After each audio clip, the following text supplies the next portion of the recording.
Hello everyone, this is your friend from Naruto Audio Fanfics, and we are back once again with a brand new fanfic. Which is what if Naruto was raised by Kushina and joined Team 10 with Ino Part 1. If you enjoy this story, don't forget to hit the like button, thumbs up, and subscribe to the channel for more amazing Naruto fanfics like this. So without wasting any more time, let's start today's fanfic. What do you think you're doing out here, Naruto? An out-of-breath and seemingly irate scar-faced, brown ponytail-wearing Chunin Yumino Iruka asked rhetorically to a young blonde boy with whisker marks on his cheeks. He already knew, of course, everyone his level and higher knew. Naruto had been caught leaving the Hokage Tower with the Forbidden Scroll of Seals, the scroll with tons of Konohagakure's secret and most well-guarded techniques ever amassed. This was right up there with treason, even for a child like Naruto. Hence why Iruka had hunted him down and found him deep inside of the forests outside of the village walls. Said boy simply held his hand behind his neck, rubbing it while grinning sheepishly. "I found you, Iruka-sensei." Iruka's eye twitched. "Idiot. I found you." His expression then softened. "Naruto, what on earth possessed you to take the scroll like that? Don't you know it's forbidden?" Naruto chuckled like a goof for a moment before standing up and looking proud of himself. "You caught me fast, Iruka-sensei. I only had time to learn one jutsu from the scroll." That one tidbit of information made Iruka's eyebrows rise under his headband in surprise. "But everything's okay now because I can graduate." "That's how it works, isn't it? I get the scroll and learn a jutsu from it and I can graduate even if I failed." There wasn't an inflection of lie in his voice at all that Iruka could decipher. Not that Naruto could effectively lie to a ninja his level anyway, but he was completely sincere. He honestly believed what he was saying. "Naruto, who told you this? I have to tell you now right off that it's not true. Someone lied to you," Iruka asked, seeing Naruto's face drop from one of triumph to disbelief. "What?" he said in a panicked voice. But Mizuki-sensei was the one that gave me the test. He said it was a makeup for the graduation exam." Hearing the despair in his voice worked Iruka's heart for the boy. He was deceived by someone that should have had his best interests at heart and was to be used as a scapegoat. And what could Naruto do? To trust your sensei to do what was right was no sin, no crime. If it were, then Mitarashi Anko would be locked away or dead by now for what her sensei had done while she was under him. Iruka shut his eyes so that he could think. Naruto was lucky he was the first one to find him. Others would have probably destroyed him before he even knew what was going on. Speaking of which, Iruka sent out a pulse of chakra so that he could see if anyone were around. It was one of Iruka's best techniques, sending out the pulse of chakra to get something of a momentary sonar image of his surroundings, the secret behind how he was able to tell if anyone in his class was slacking off or goofing off even when he had his back turned to the chalkboard. Naruto looked up at Iruka, his eyes on the verge of tears. "Iruka-sensei, am I in trouble?" Naruto had no idea what to do in case he were. "Fight, Iruka." "Yeah, as if." He may have had a lot of bluster, but he wasn't a fool when it came to his own capabilities as a ninja.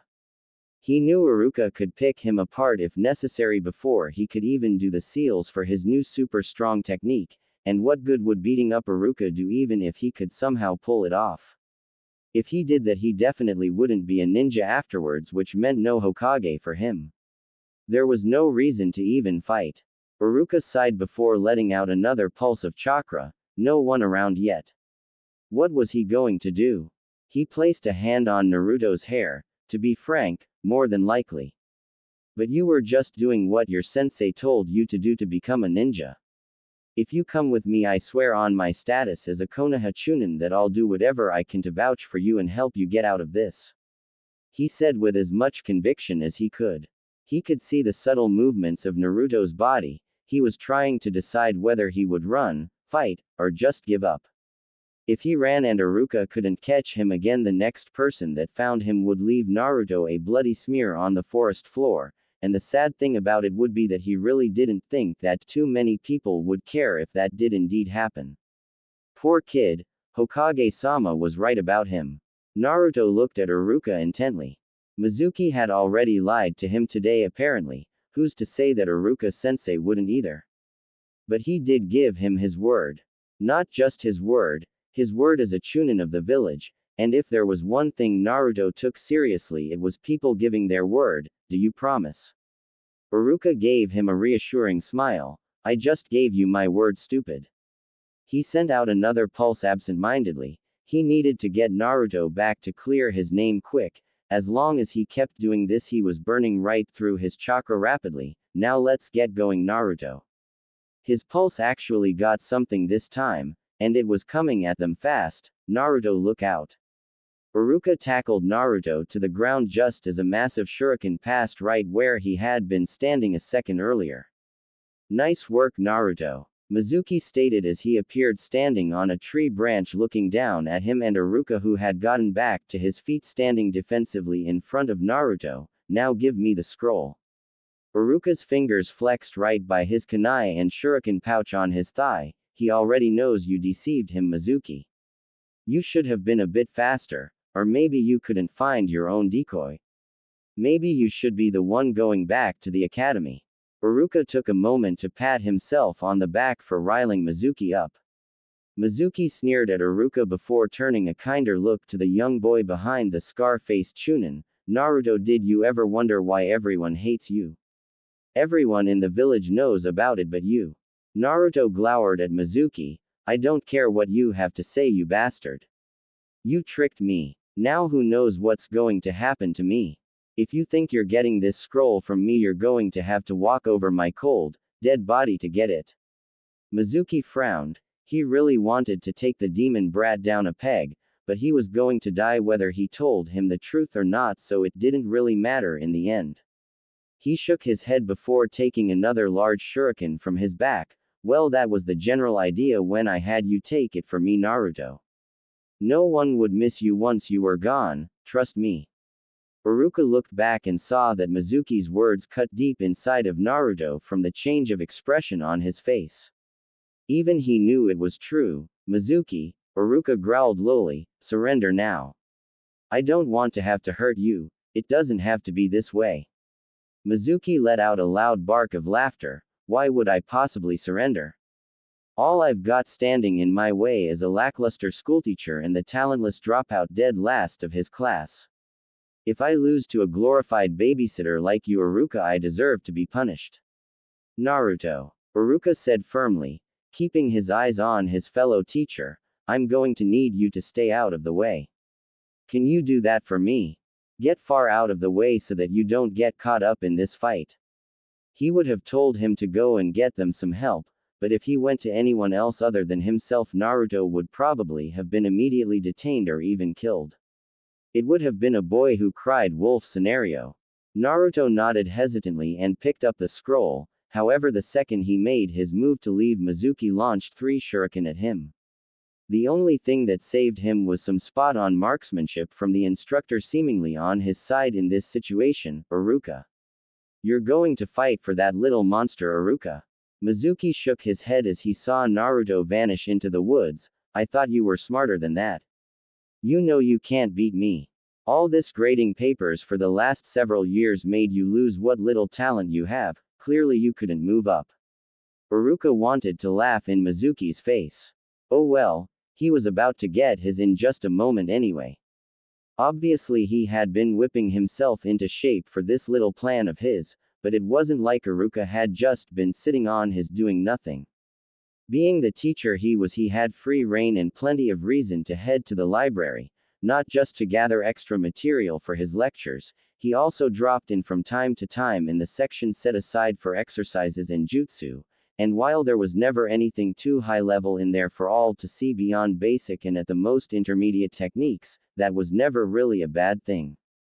Basics were basic for a reason, because they worked, and the tactics and theoretical ideas in tome were more than enough for someone like him. It helped him develop his sonar technique all on his own.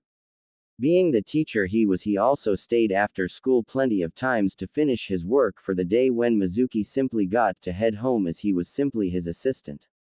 Seemingly a good thing, but Mizuki had to isolate himself to set all of this up. to plan and prepare. How much could he train and improve on his own? Uruka didn't have that problem. All teachers were at the very least Chunin by prerequisite, and they all trained together regularly after school to ensure their skills stayed sharp in case they were needed. He never remembered Mizuki ever getting that memo, as it was an ask-receive basis for that privilege. No one was going to make you train. Being the teacher he was, he may have been just a Chunin, but he was a Chunin with every single battle scenario worth memorizing and remembering ingrained in the back of his brain.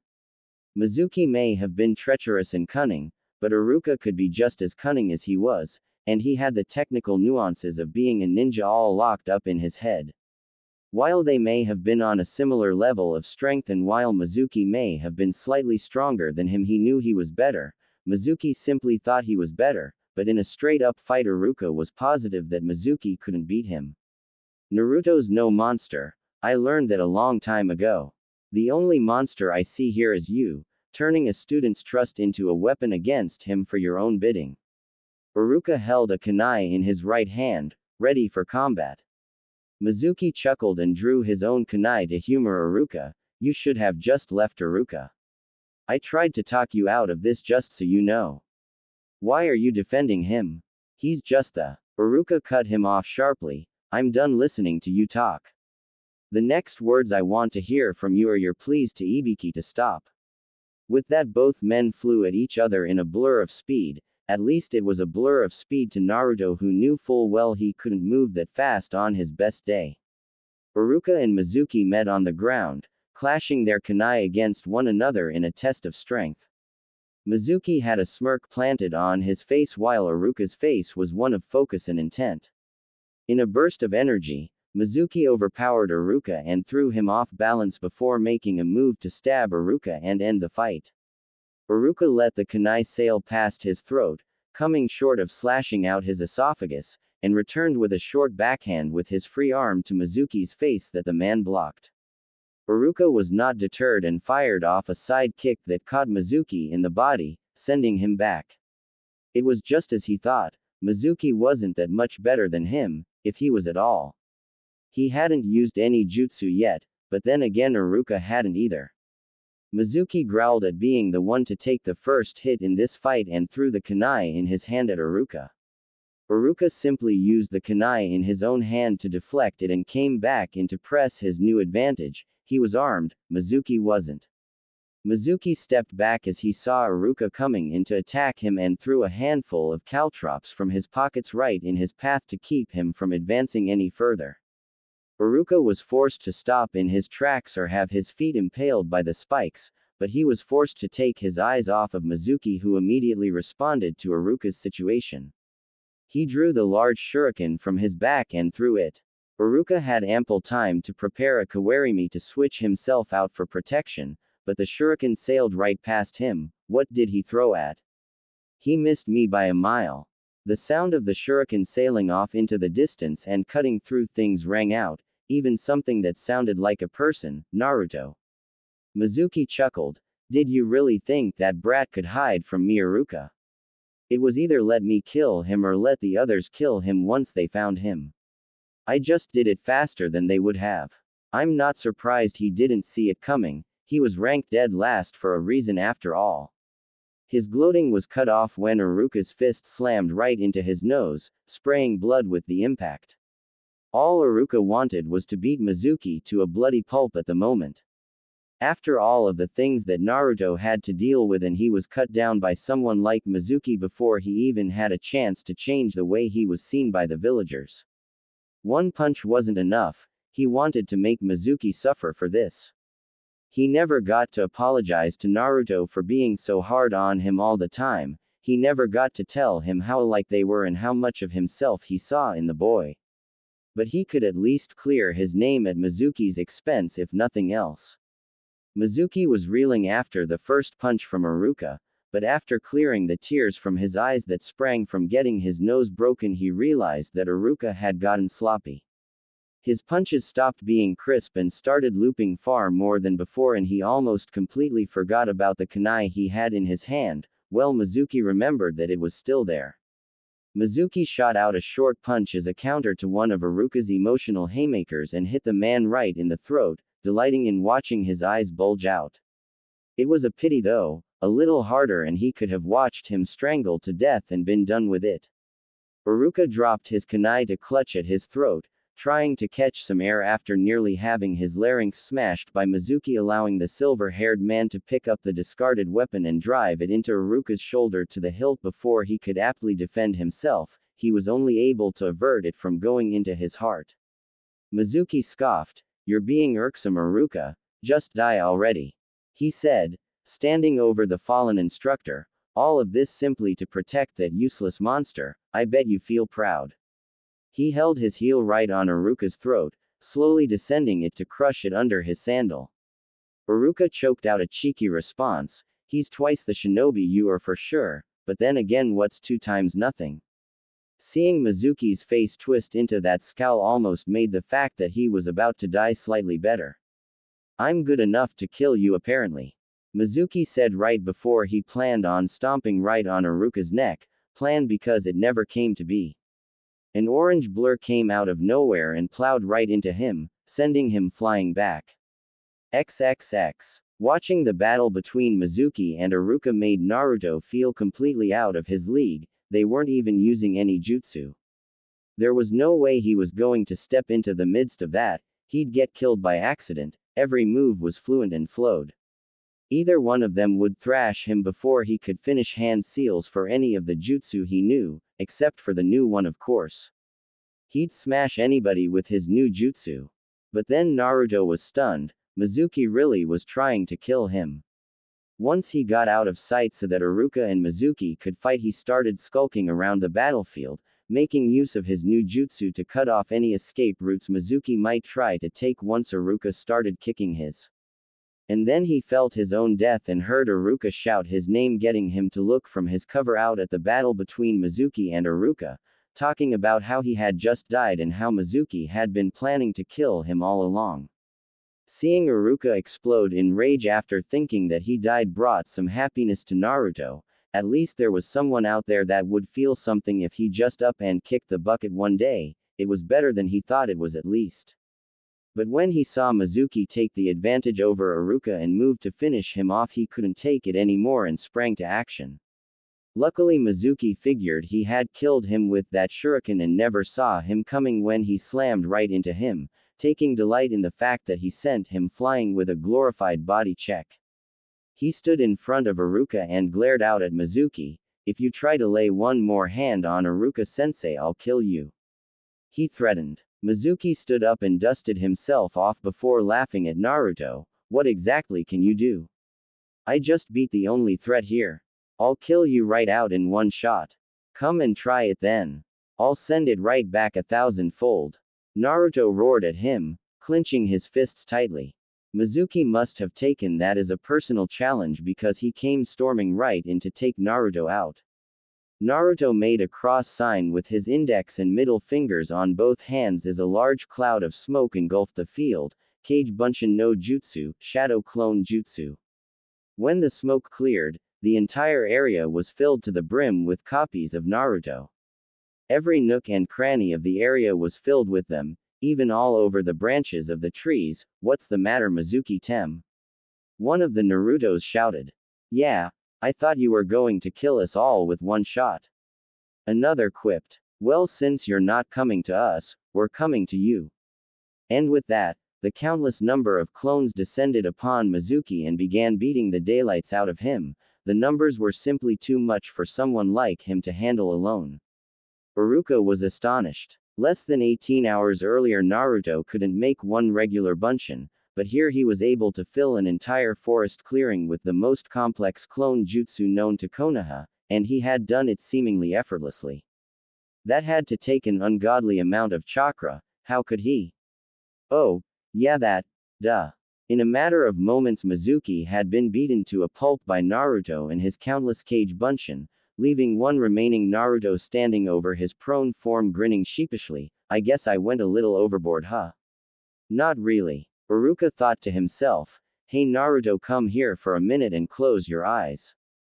The boy blinked but curiously did as he was asked, allowing the wounded Iruka to quickly swap out the boy's goggles for his own headband. Now go ahead and open them. Naruto looked at Iruka strangely when he saw that he was no longer wearing a headband. Congratulations, you graduate. Iruka wasn't sure if the sunshine hitting him in the face came from the sunrise or from the smile that spread across Naruto's face once his words had sunk in. XXX. The next day, Naruto had gotten one hell of an earful from the Sandaime Hokage after returning the scroll of sealing with Iruka the previous night. Naruto wasn't sure what he was more angry about, the fact that Naruto had actually gotten away with the scroll, or that Naruto had actually gone through the Hokage himself to get it. And people called Waroke no Jutsu, sexy jutsu, a stupid waste of time. Anyway, after getting chewed out for half an hour, the kindly old man told Naruto he was proud of him and that protecting Iruka the way he did showed that he did indeed have the will of fire. He supported Iruka's decision to allow him to graduate and proceeded to give Naruto all of the information he needed for orientation the next week, where to go for the actual orientation itself, where to go to get his ninja ID photo taken, etc. Anyway, Iruka asked him to meet him at the academy the next day. Why? He didn't know since he was told orientation for new genin didn't happen until next week, but he figured he would humor his teacher and show up. He proved the previous night that he was someone Naruto could trust, and for that the least he could do was show up when he was asked to. It wasn't like Naruto was doing anything else either to not do so. With that in mind, Naruto headed through the streets of Konoha towards the academy. XXX. Iruka sat on the edge of his desk waiting for Naruto to show up. He was very glad that he showed the skill needed to graduate last night, but the conversation he held with the Hokage after Naruto headed home stuck out in his mind. Flashback. Iruka sat in front of Hiruzen Sarutobi, the Sandaime Hokage who had lit up his pipe as he waited for Iruka to speak. For some reason the man had something else he needed to talk about regarding the events of the evening. Iruka looked like he was thinking on how to address the issue, but eventually opted to just speak. Hokage-sama, Mizuki came this close to telling Naruto about the you-know-what. If he hadn't cut him off when he did, it would have gotten out. The Sandaime nodded and let out a puff of smoke. Sometimes I wonder why I don't just tell him myself. I kept it a secret because it was supposed to help him be a normal boy like everyone else, but as we all know, that didn't exactly turn out as anticipated. You yourself can attest to that. Iruka nodded in concession to that. Do you want me to tell him? Iruka wondered. I think I'd be willing to, and I think he might take it better if he hears it from me in case another person like Mizuki tries something. The old Hokage laughed. I don't believe that after what Naruto-kun did to Mizuki there will be too many people lining up to attempt to use him for anything. As if Naruto-kun himself would let that happen again. He learns his hard lessons well enough. No, I don't think that will be necessary, Iruka-kun. I have someone I intend to have tell Naruto-kun himself when I can get him to return to Konoha. I appreciate the thought though. I just want him to enjoy his first days as a genin before I let him know about such a dark secret. He hasn't had a normal childhood, as we all know. Even as far as orphans go, he at least deserves to get a normal experience as a genin. Iruka couldn't even imagine having the pressure of holding back what Naruto had the responsibility of doing right now, and he was doing it unwillingly and unwittingly as a child. Knowing that an entity of chakra that nearly obliterated your home and snuffed out countless lives was sitting behind a construct of ink on your belly would turn the hairs of lesser men gray with stress. Iruka blinked at realizing what his leader had just said. Wait, you mean you're going to tell him at some point? From the way you just put it, I would agree with never telling him. It's worked so far. Hiruzen shook his head. I'm risking Naruto-kun's spite by not telling him for as long as I have, but one day he will need to know. The burden placed on him isn't just going to disappear, Iruka. No matter what he does, it will always be the elephant in the room. To anyone that doesn't know Naruto-kun personally, they will always see the shadow of the Kyuubi over him if they ever even see him at all. I could reiterate to the village over and over again that he is a hero, but that would do no good. they must come to their own conclusion on the matter. Unfortunately, for the most part, it is usually the wrong conclusion. End flashback. Iruka-sensei. Naruto called out, sounding kind of hesitant. He slid the door to the room up at the top of the rows open and looked around before seeing Iruka at his desk. Hey there, sensei. You wanted to see me? Iruka sighed before smiling. Yes, I did, Naruto. I wanted to say that I'm very proud of you for proving that you were good enough to graduate, and also for saving my life. Naruto grinned widely as he started walking down the stairs towards Iruka and rubbed the back of his neck in what had to be his signature posture. No problem, sensei. I mean, you saved me first, didn't you? I just returned the favor, hey. Iruka smiled warmly at the boy. Well, how about I teach you something in return for helping me out yesterday? Hearing the word learning from Iruka sent a shiver down Naruto's spine. Learning was usually associated with lectures. Lectures were boring. Naruto hated boring. Naruto slowly backing away towards the door. Oh, that's okay, sensei, I didn't do anything big. And besides, I don't need it. I graduated right, Dadbayo. Iruka gave Naruto a deadpan look. Naruto, I was going to teach you a jutsu. The word jutsu stopped Naruto right in his tracks and he seemingly teleported right into Iruka's face. A jutsu. You're going to teach me a jutsu? What is it? Is it a giant fireball? A tidal wave? What is it, Iruka-sensei? Iruka calmed Naruto down. I'll teach you this jutsu, but I want you to listen to me, okay? Naruto stood still and had a face of intent listening. Iruka cleared his throat. Now, as I said, I'm very proud of you for what you accomplished, and you should be too. Naruto beamed a smile at that, but you should know that things are only going to be harder from this point on. I want you to take everything I'm telling you to heart, as if I've never tried to tell you anything before this, but this time I want you to really listen to me and take note. Naruto frowned, but he was getting a jutsu out of this. All right, Iruka-sensei. I'm listening. Iruka nodded and continued. You're going to be a ninja of Konoha, and that means that you're a soldier of this village, just like me.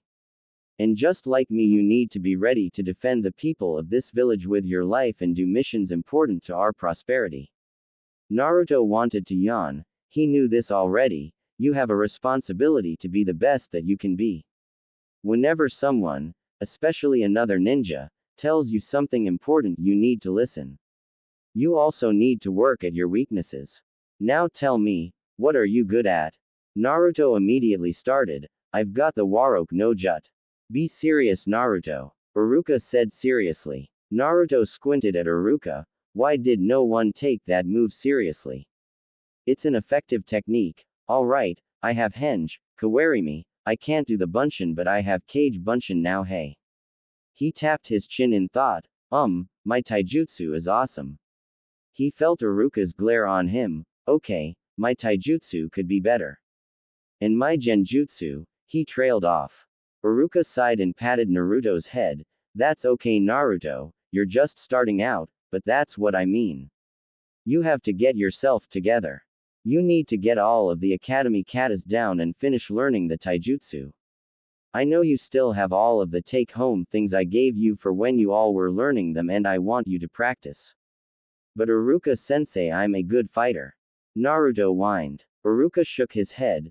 Those are the most basic forms there are, Naruto, made so that everyone can learn them, and they're good for branching out further for original styles later. It's a fantastic stepping stone.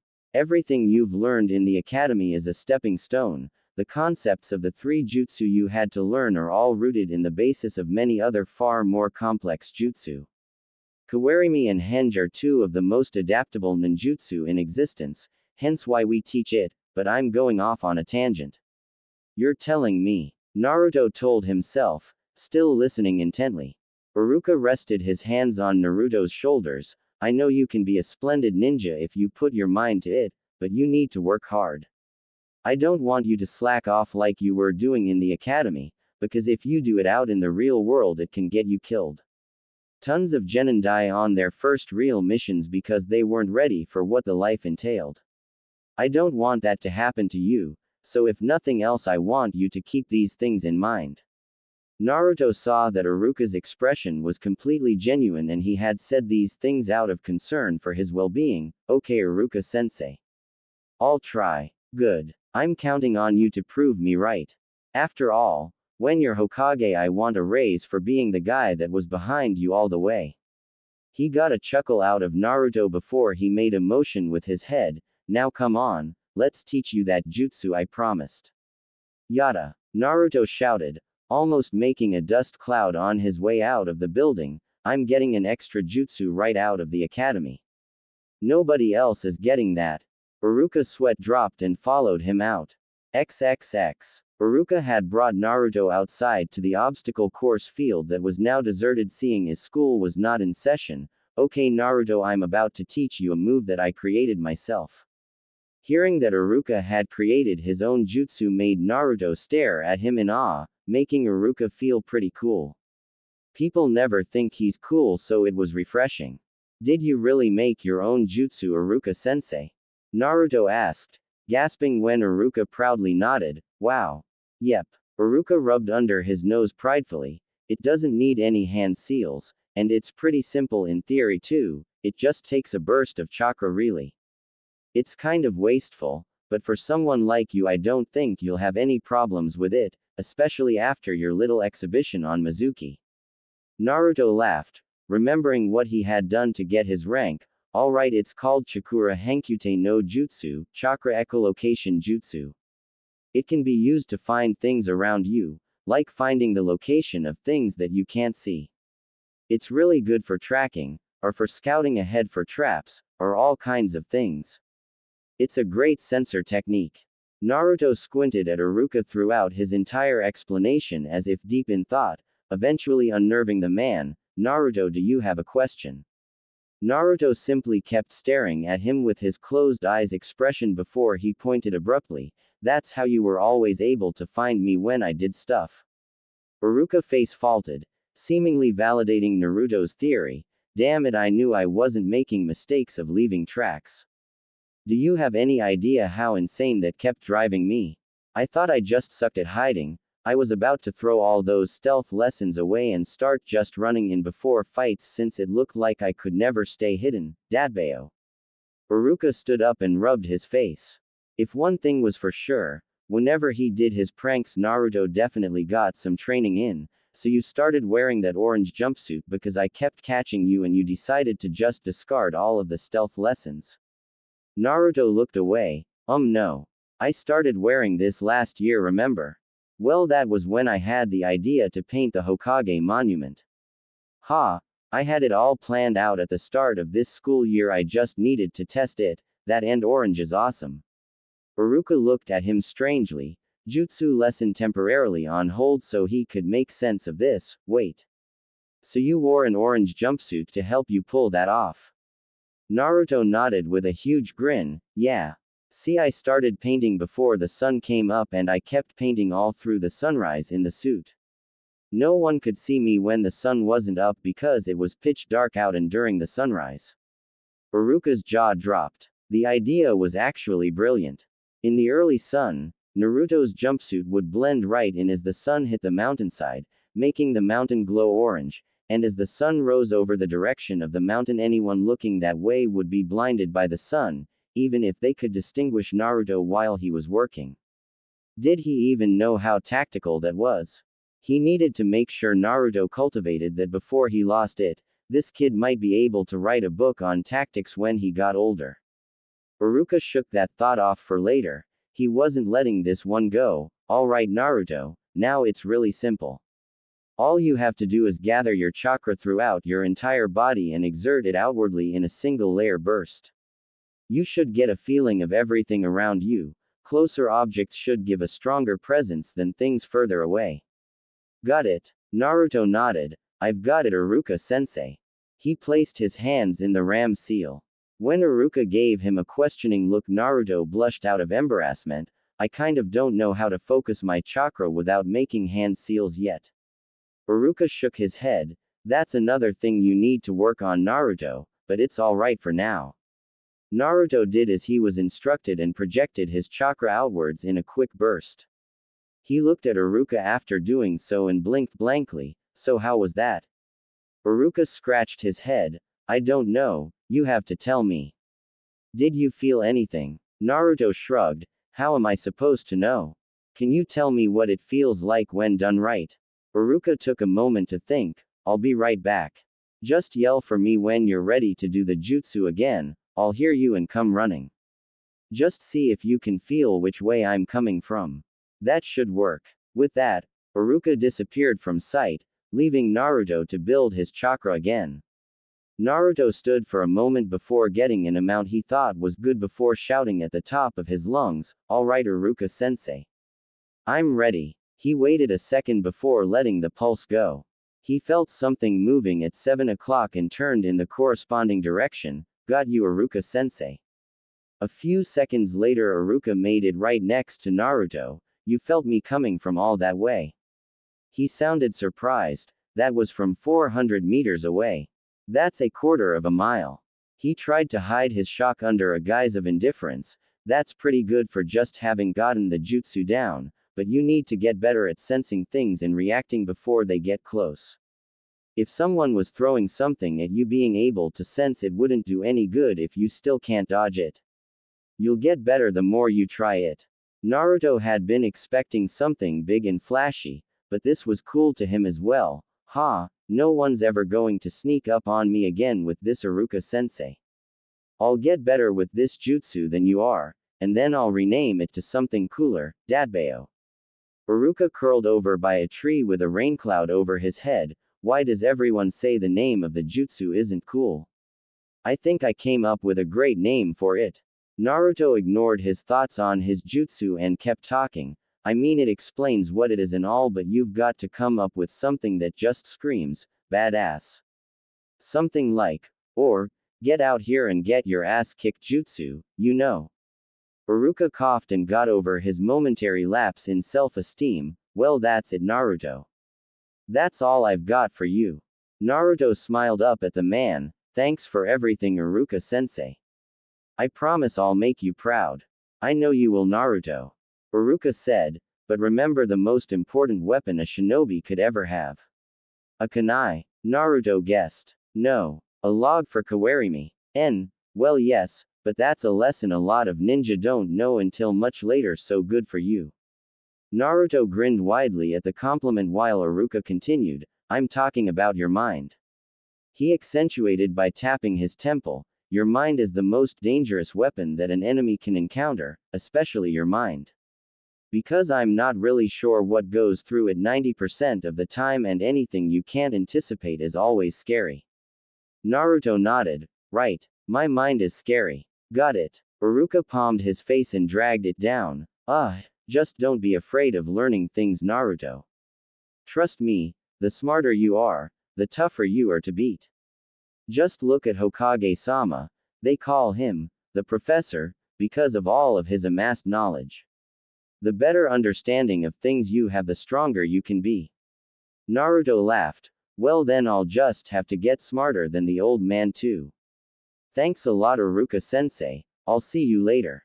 Naruto turned and took off away from the academy. I'm going to get some ramen. Wait until I tell everyone I passed. Iruka watched Naruto leave with a smile on his face.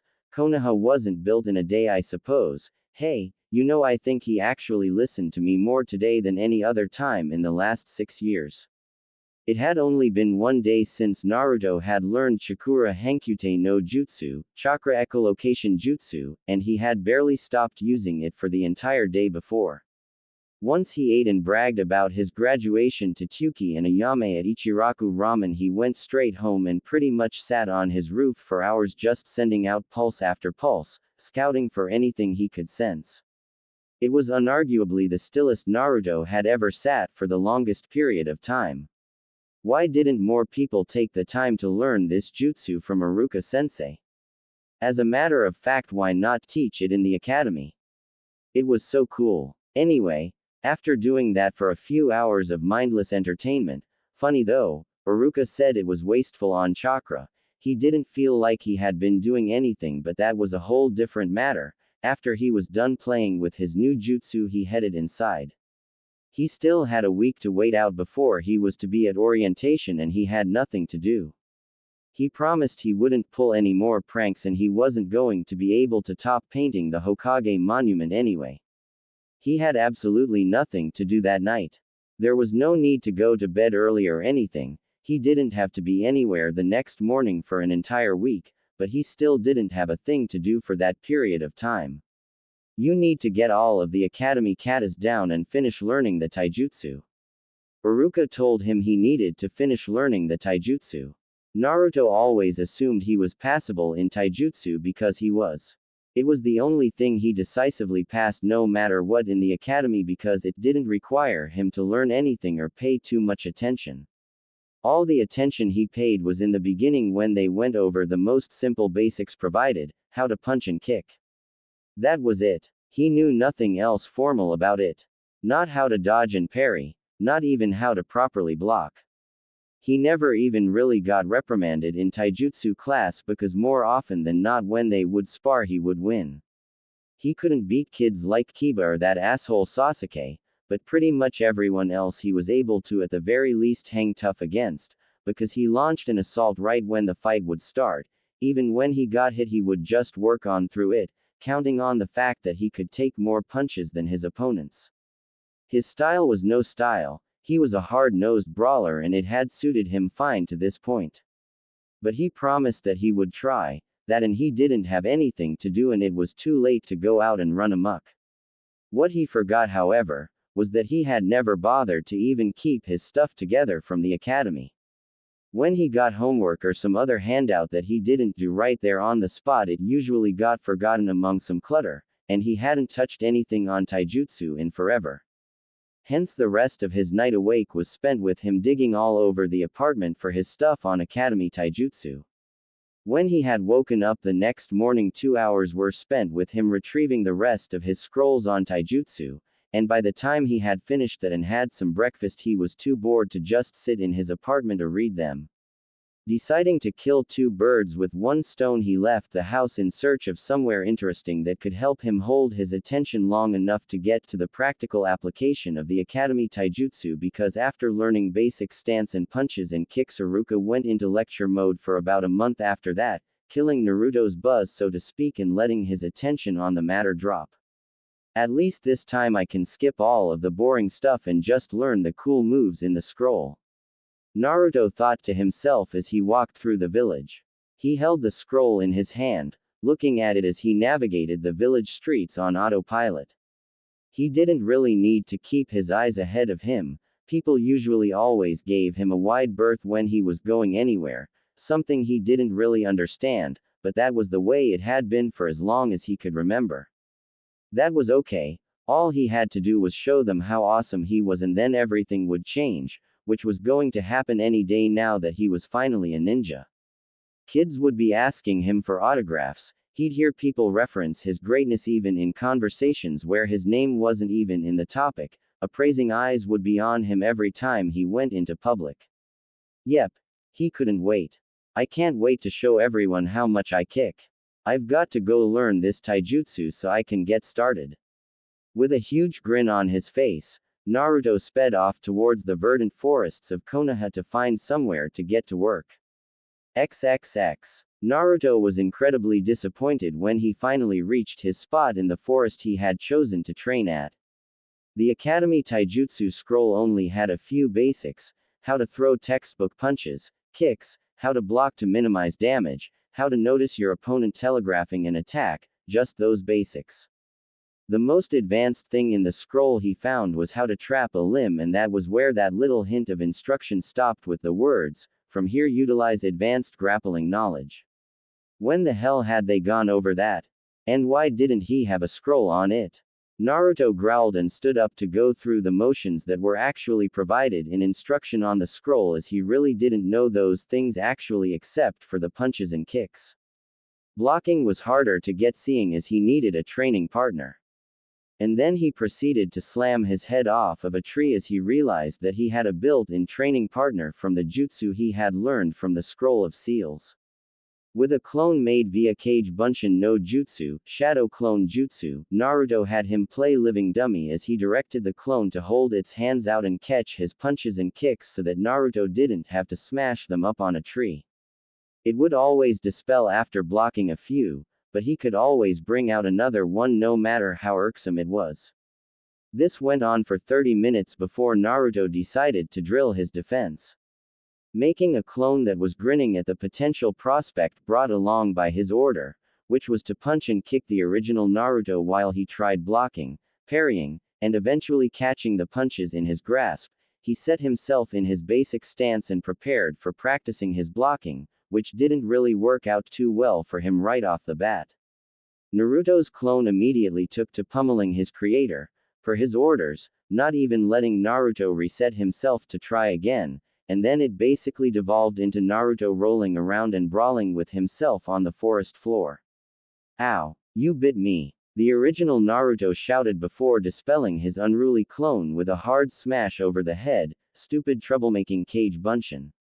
Naruto stood back up and smashed his fist against a tree, forcing the leaves to shake violently. A kunai then deposited itself right above where his hand was against the tree, forcing Naruto to turn around and let out a pulse to determine his attacker's exact location. Naruto turned in the exact direction he felt a living presence with a serious look. Who's there? You might as well come out, I can find you no matter what. Naruto sounded pretty tough, but that kunai came close to pinning him to a tree and the other night while playing with his new jutsu he had gotten used to sensing distance. He sensed the person that did that from about 500 feet away. That was scary aim even though they missed, and he hoped that they had missed on purpose. After a few seconds a brown-eyed girl with brown hair put up into buns came out, looking over Naruto warily, the favor being returned right back to her. She had on a sleeveless pink Chinese top and dark green pants. The thing Naruto noted was that she had on her own headband signifying her as a ninja of the village, and he had left his at home, only planning to wear it once orientation took place. Naruto pulled at the kunai she had thrown into the tree trunk out with quite a bit of effort as he kept his eyes on her. How hard did she throw this thing? Finally he managed to pull the kunai out and held it out in front of him suspiciously. Why did you throw that at me? He finally asked. The girl spoke up with conviction in her voice. For the last 45 minutes all I hear from my spot training in the forest is a lot of yelling and shouting, and then a bunch of cursing, and finally someone starts sounding like they're going to tear the forest apart. Let's just say I don't like leaving things unsolved and leave it at that. Now who are you? Naruto still didn't really drop his guard. Mizuki wasn't supposed to try and kill him either, and that still happened. Uzumaki Naruto. Future Hokage. Dadbao. You have to be a ninja first before you can try being Hokage, kid. Naruto got a tick mark on his head from how she was talking to him. Naruto snapped at her. I am a ninja. I'm no different than you. The girl didn't verbally respond, she simply audibly tapped the metal of her headband. You need one of these to distinguish yourself as a ninja of this village. So where's yours? Damn it. So most of this could have been avoided if he had just worn the headband. He wasn't leaving that thing home ever again. I didn't bring it. I didn't know I would need to actually identify myself today. I don't even have orientation until next week. The girl's distrustful look switched over to one of amusement as her seemingly hostile posture straightened up. She walked over to Naruto and ruffled his hair. Ah, you're just a baby rookie, huh? She grinned as he shook her hand off of his head. Oi, Naruto replied crossly, you're treating me like a 5-year-old. I'm a legal adult now, a fully fledged ninja. Of course you are. The girl pinched Naruto's cheek, taking pride in the twitching eyebrow signifying his ire at the current predicament. Such a big tough ninja that hasn't even put his headband on yet or even gone on a mission. So precious. Naruto's voice came out distorted due to the girl's grabbing of his cheek. You know you're not any older than me, so you can't be that much farther advanced. She raised an eyebrow. I've been a genin for a little over a year. That's an eternity compared to a newbie like you. I'd squash you if we were ever to fight. Oh yeah, Naruto felt insulted. Who did this girl think she was? Why did everyone think they could just walk all over him all of the time?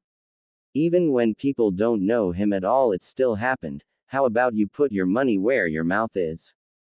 The girl once again looked sufficiently amused by his statement. All right then. You're lucky that my team broke off for the day so that we could all train on our own, so now I've got some time to play with you. Follow me. She finished by taking her kunai back out of Naruto's grasp. Naruto flexed his fingers in anticipation as he followed this new girl into a clearing to fight. This was his first legitimate fight against a ninja since Mizuki, and he was going to make her eat her words. The girl stood out in front of him with a confident look on her face. I'll go easy on you and wrap this up in 3 minutes, Naruto-chan. She taunted. Naruto grit his teeth. She was seriously messing with him now. Oh yeah. I don't know who you are, so I know damn well that you don't know me. I'll tell you this though, don't underestimate me. Naruto broke out in a rush right at the kunoichi, planning to just knock her block off and be done here so he could be productive again. The girl's jaw almost dropped at how straightforward this guy was. The space between them was 30 yards that he had to cover before he could even think of taking a swing at her, and he wasn't even that fast. Hell, one of her teammates hopping towards her on one leg would probably be faster than this kid was moving.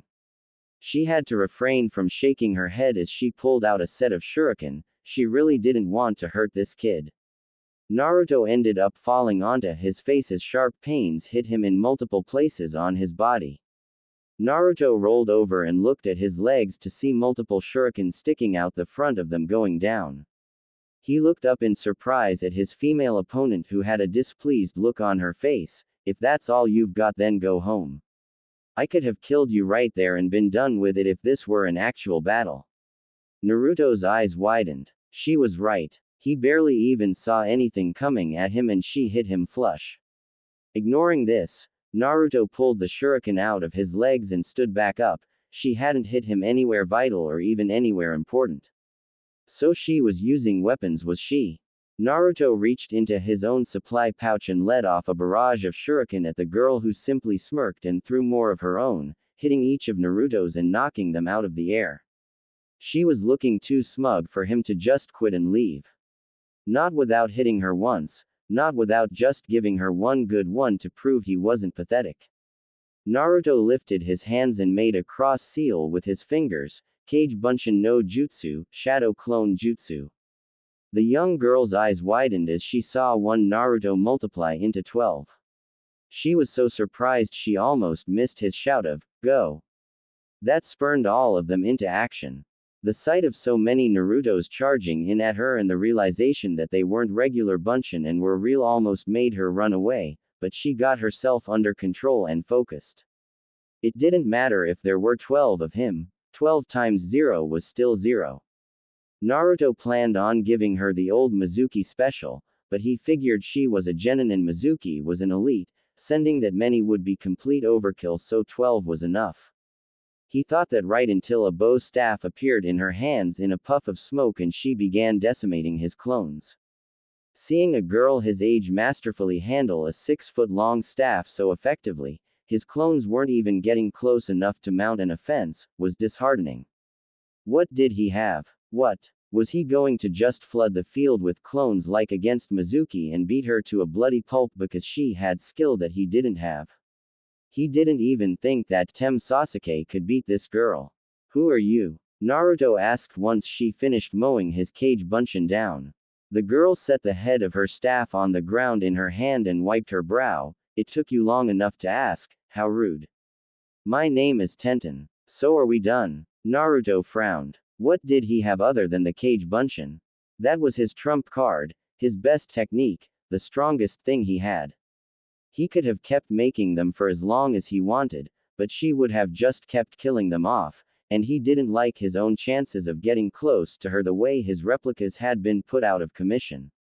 No. A win was a win, and he would be damned if he was just going to lay down and let this girl beat him without at least trying to triumph. Naruto channeled his chakra and formed his hand seal again. Taju Kage Bunshin no Jutsu, multiple shadow clone jutsu. Okay. Seeing a rookie that hadn't even had a day on the job make solid clones was an eye-opener for Tenten, but this was ridiculous. She was surrounded on all sides by Naruto's clones that were giving her a wide berth to avoid the staff, but it was only a matter of time before he sent them in. She knew this, it was only logical. Tenten quickly pulled out 2 scrolls and set them on the ground while making a short set of hand seals. Go! Naruto shouted, ordering his Kage Bunshin to put Tenten down hard. Sushoryu, twin rising dragons. Tenten's scrolls unraveled upwards in a swirling pattern of smoke as she jumped between them and began unsealing weapons from the scrolls surrounding her. She then proceeded to mercilessly bombard Naruto's horde of copies with every single weapon she had amassed inside of her scrolls. Not just the standard fare of kunai and shuriken, Tenten pelted the poor clones with Fuma shuriken, a mace, sickles, senbon, katanas. She even threw out a few broadswords, and everything she threw hit. Nothing she flung at the Kage Bunshin missed its mark. All of them forgot about attacking and simply focused on surviving, but there was nowhere to go. They were in the middle of a clearing, the closest cover was 60 yards away and Tenten wasn't taking prisoners. In a matter of moments Tenten had cleared the field of every single image of Naruto she had been aiming at.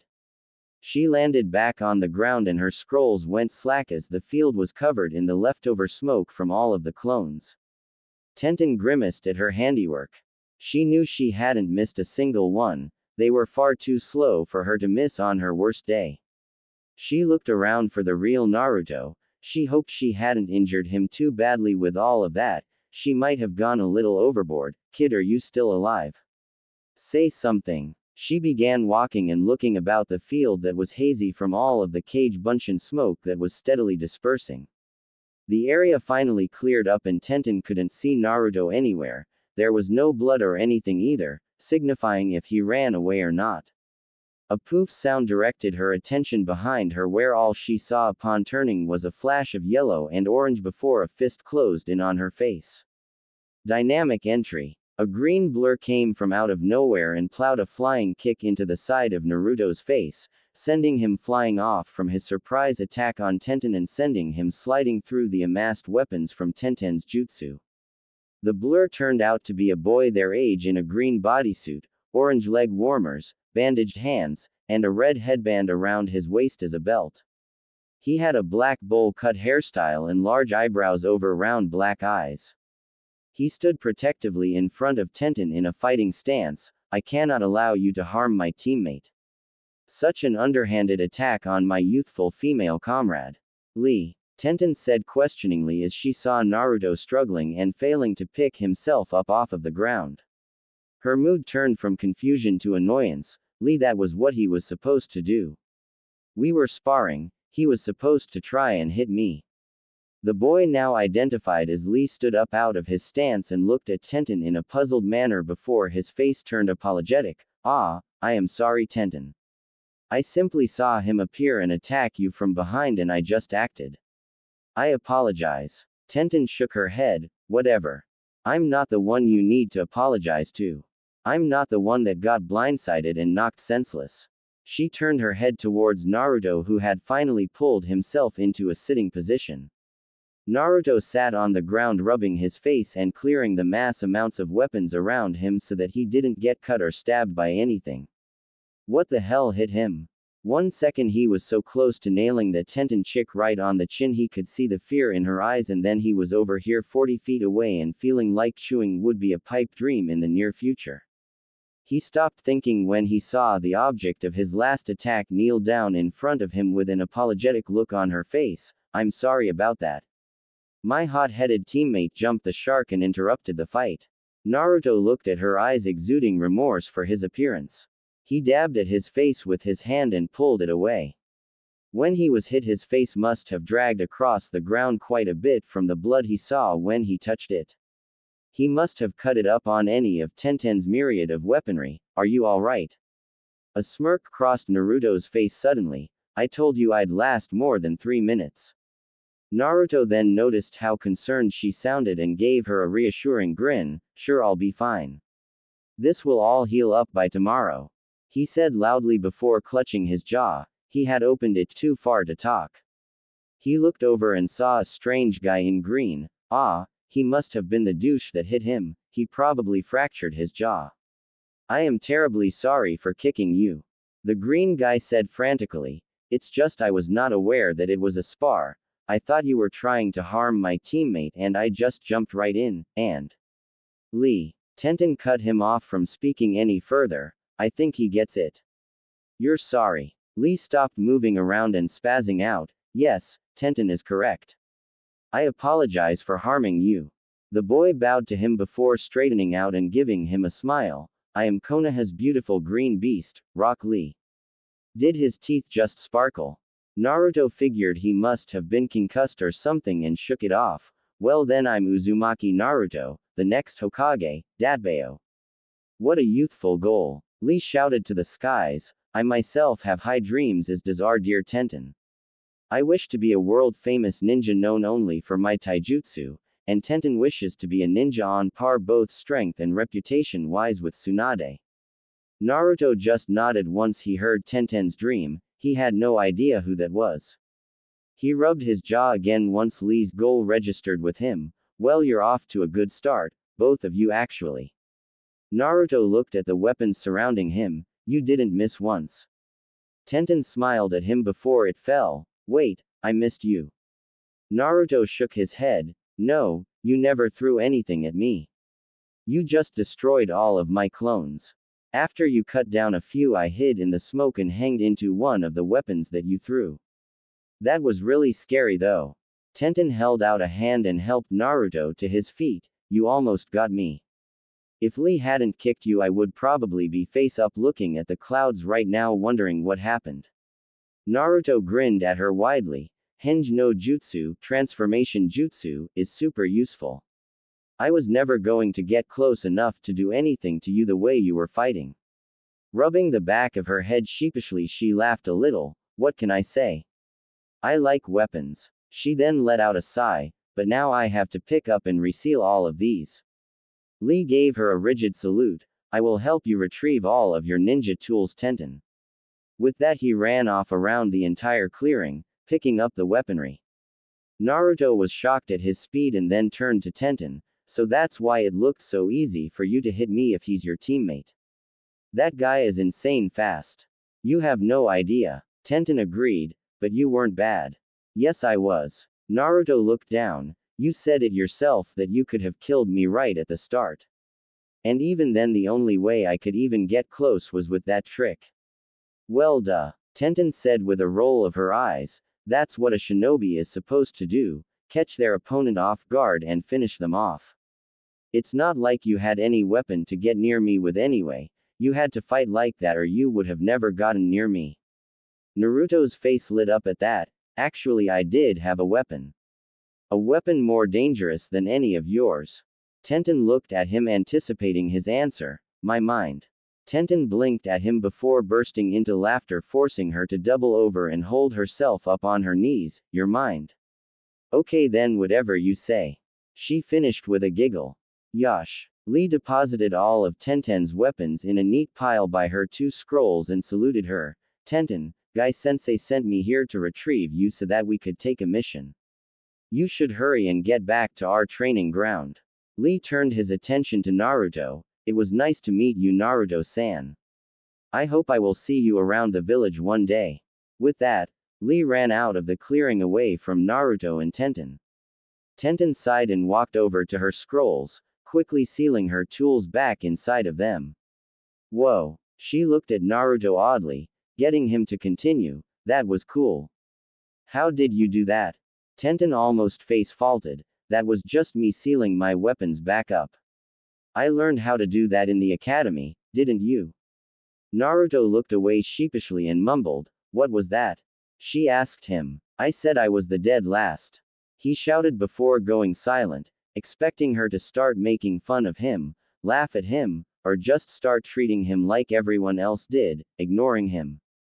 Tenten gave him a warm smile. But you graduated, didn't you? Graduating last is better than not graduating at all, right? She pocketed her scrolls and patted him on the shoulder. You know, Lee was the dead last of our class last year too. Naruto looked up at her with bulging eyes. Yep. He can't do any ninjutsu and barely passed, and now look at him.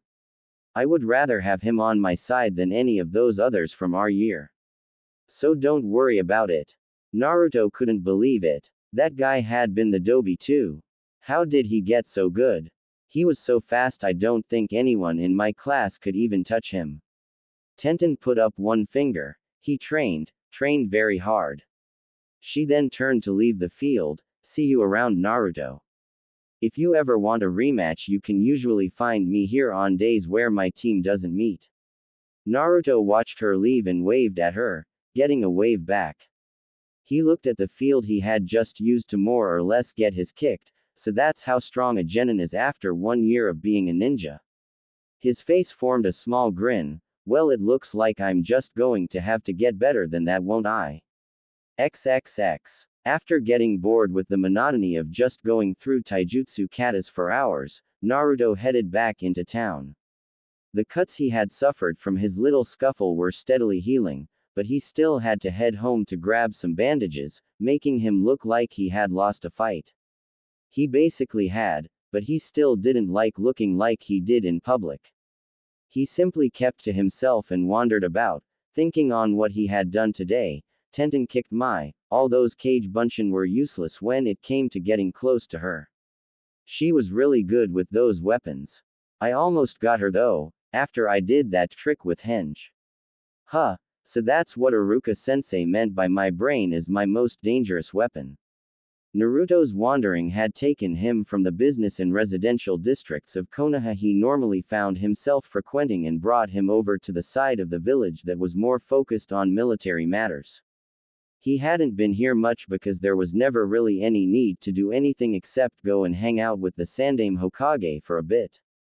That actually didn't sound like a half-bad idea, come to think of it. With a new course of action set in his mind, Naruto headed towards the Hokage Tower where once he arrived, the guards gave him a cautious look. He got that look more often than not, but in this case he figured they had some reason to look at him like that. He had just broken in 2 days ago and stolen a scroll full of village secrets. As he headed towards the office, he greeted the pretty secretary that let him go inside, where he found the old Kage sitting at his desk with a lit pipe in hand. You shouldn't smoke that stuff, Sarutobi Gigi. You're already old enough. Don't let the smoke kill you faster. The old man chuckled at Naruto and put his pipe out for the boy's benefit. Naruto-kun. What can I do for you today? He then got a good look at his face. What on earth happened to you? Naruto grinned awkwardly. I kind of got into a fight with an older genin a little while ago. The old man frowned disapprovingly. You shouldn't be picking fights with your comrades, Naruto-kun. You should know better than that. I'm disappointed. Naruto looked down ashamedly. He didn't even bother telling him that Tenten more or less started it, as he didn't think that would go over so well as an excuse even if he had. I'm sorry, Gigi. I learned a lesson though. She kind of handed me for most of it. Hiruzen's mood improved and he let out another aged chuckle. Well, you are just a fresh genin, Naruto. She's been at this for at least a year if she's older than you from the way you sound. A year of hard training and field experience while you were still in the academy makes her a better shinobi just out of principle. About the academy, Naruto figured he might as well ask while it was fresh on his brain before he forgot. I was going over some stuff about the academy taijutsu. All it had was the basic stuff, and the only thing it said on anything else was something I didn't even had. I checked later and I couldn't find it. Something about advanced grappling knowledge, but I don't have anything on that. The old man stood up and rested his hand on Naruto's shoulder as he led him out of his office. I'll show you this now since you're a shinobi now, Naruto-kun, come with me. The Sandaime Hokage led Naruto out to the roof of the tower where he proceeded to use Shunshin no Jutsu, body flicker jutsu, to take them to a building at the top of the Hokage monument. Naruto looked at Sarutobi, who started walking ahead of Naruto towards the building. Can you teach me how to do that, Gigi? Naruto asked excitedly. Maybe you can teach it to yourself, Naruto-kun. The Hokage motioned for Naruto to catch up with him. After the boy caught up, He proceeded to open a massive set of double doors. Behind the set of doors lay a massive room with row after row of books and scrolls. Where are we, Sarutobi Gigi? Naruto wondered. He had never been anywhere near this place before. When he went to the top of the Hokage monument, all he ever did was go to look off over the edge at the village. Hiruzen smiled. This is the Konoha Archive Library. Located here is tons of information on things like village history, ninja both past and current, and all sorts of other things. Naruto deflated. Ah, I thought this was going to be cool. All this place has are a bunch of musty books and scrolls. Hiruzen shrugged. Oh, I was going to say that I thought a few ninja techniques were here as well, but if you aren't interested, he baited Naruto, and he didn't let him down. Hold on. Naruto stopped Hiruzen. You say that there are all kinds of stuff here like jutsu too, right? There are a few if you actually comb through and look. Hiruzen knew he had him now.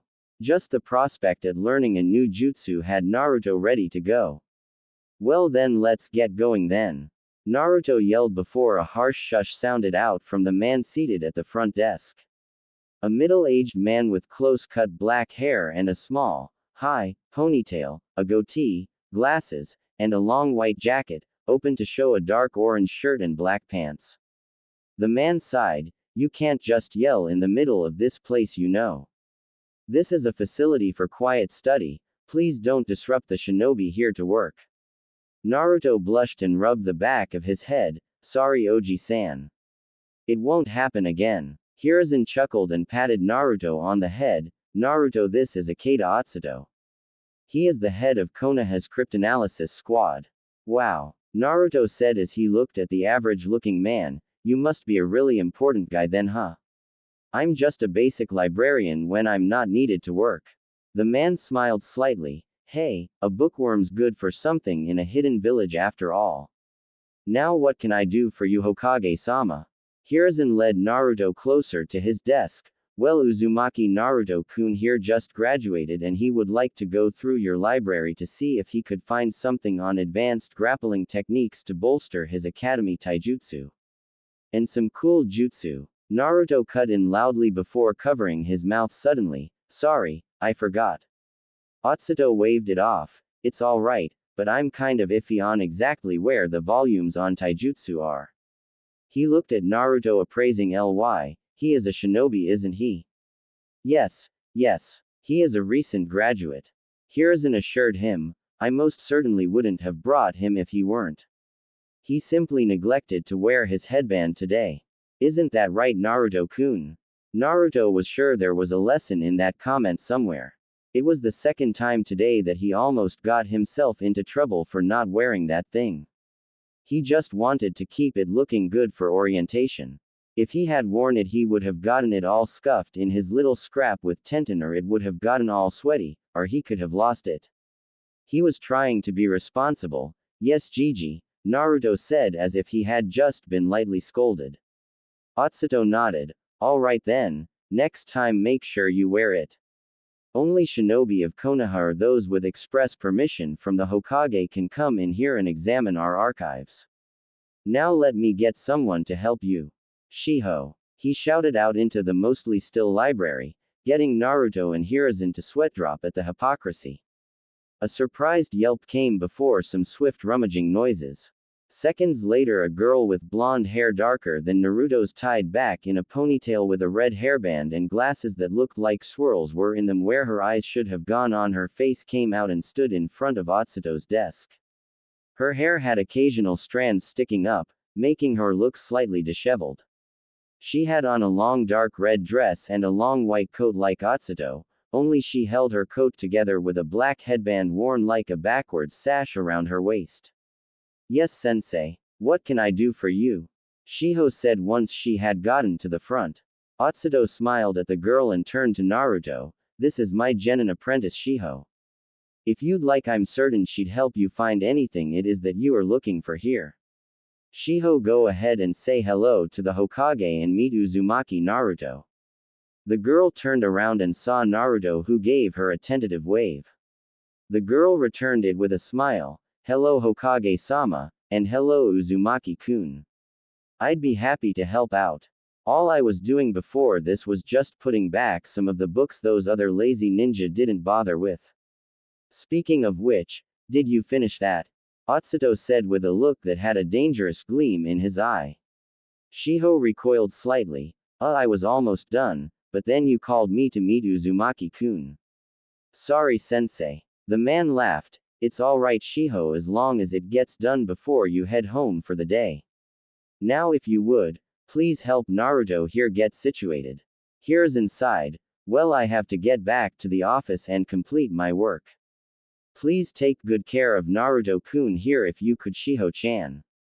With that the old man bade everyone farewell and returned to the Hokage tower. Atsuto waved for the two youngsters to leave him to his busy work. Now both of you go on and show Naruto what the library has for a young ninja like him. You can finish your work later Shiho. Shiho nodded and motioned for Naruto to follow her into the archives. Come with me please. After they started walking for a bit, Shiho started talking, so this is your first time here? Naruto laughed and placed his hands behind his head. Yeah, I just graduated the other day and Gigi brought me here so I could figure out something that I couldn't find on taijutsu from the academy stuff. Well, the academy taijutsu is more of something that was used as a building block to help keep students in shape and give them a base in learning more advanced styles later. Shiho replied succinctly as they kept walking. Yeah, Naruto said, squinting. Iruka-sensei said that too. Shiho nodded and smiled. Well, you graduated.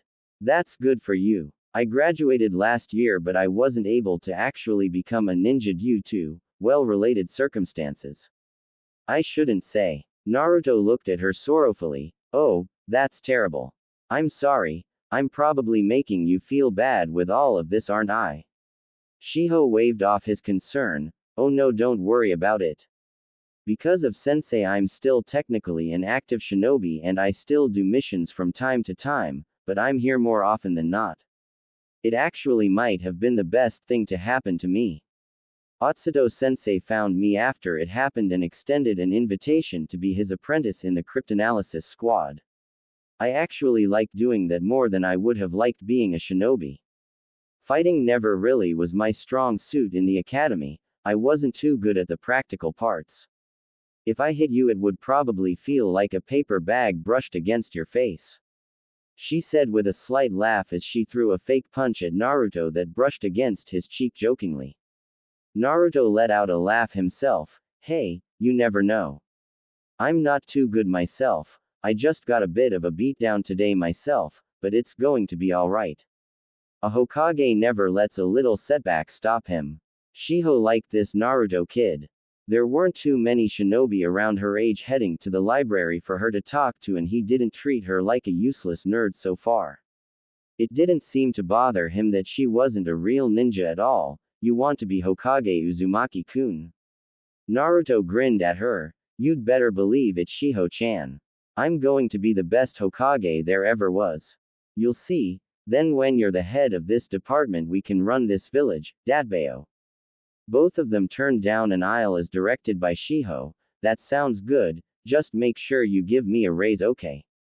She said as she trailed her finger along the edges of the books to find her place. Okay, here's a book on basics of shinobi combat. She said as she placed it in his hands. It's a good read and it's pretty helpful. Naruto looked at the book. Essential knowledge on shinobi tactics, styles, and skills. Ah, Shiho-chan, I just wanted the taijutsu scroll on the grappling stuff or some cool looking style so I could see if I could learn it before orientation so that I have more cool moves to show off. Naruto whined. Why are you making me read this? Shiho rolled her eyes. Because all of that stuff you want is all well and good but if you don't know how or when to use it then it's not going to help is it? She questioned. If you did end up getting a new style from out of here and then somehow learned it well enough to use it by orientation you still wouldn't have any knowledge on what to do with it. Like if you wanted to engage from 100 feet away, how would you get there? Run right at them and hope they stand still and wait for you. Naruto blushed as he realized that little plan of action didn't exactly work out today against Tenten. Okay, he said begrudgingly, I'll read this then, I promise. He gave a defeated sigh as Shiho gave him a victorious smile and a V sign before taking him to a table to sit and read at. Shiho seated him and patted him on the back. Okay, Uzumaki-kun. Get started reading this and I'll see if I can find the stuff on taijutsu that you want.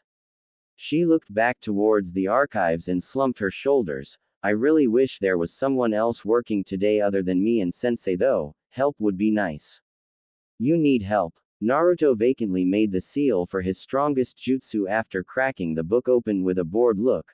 I can do that. Taju Kage Bunshin no Jutsu, multiple shadow clone jutsu. A puff of smoke surrounded Naruto and Shiho before revealing a dozen Narutos all looking around blankly. There you go, help Shiho-chan find what she's looking for.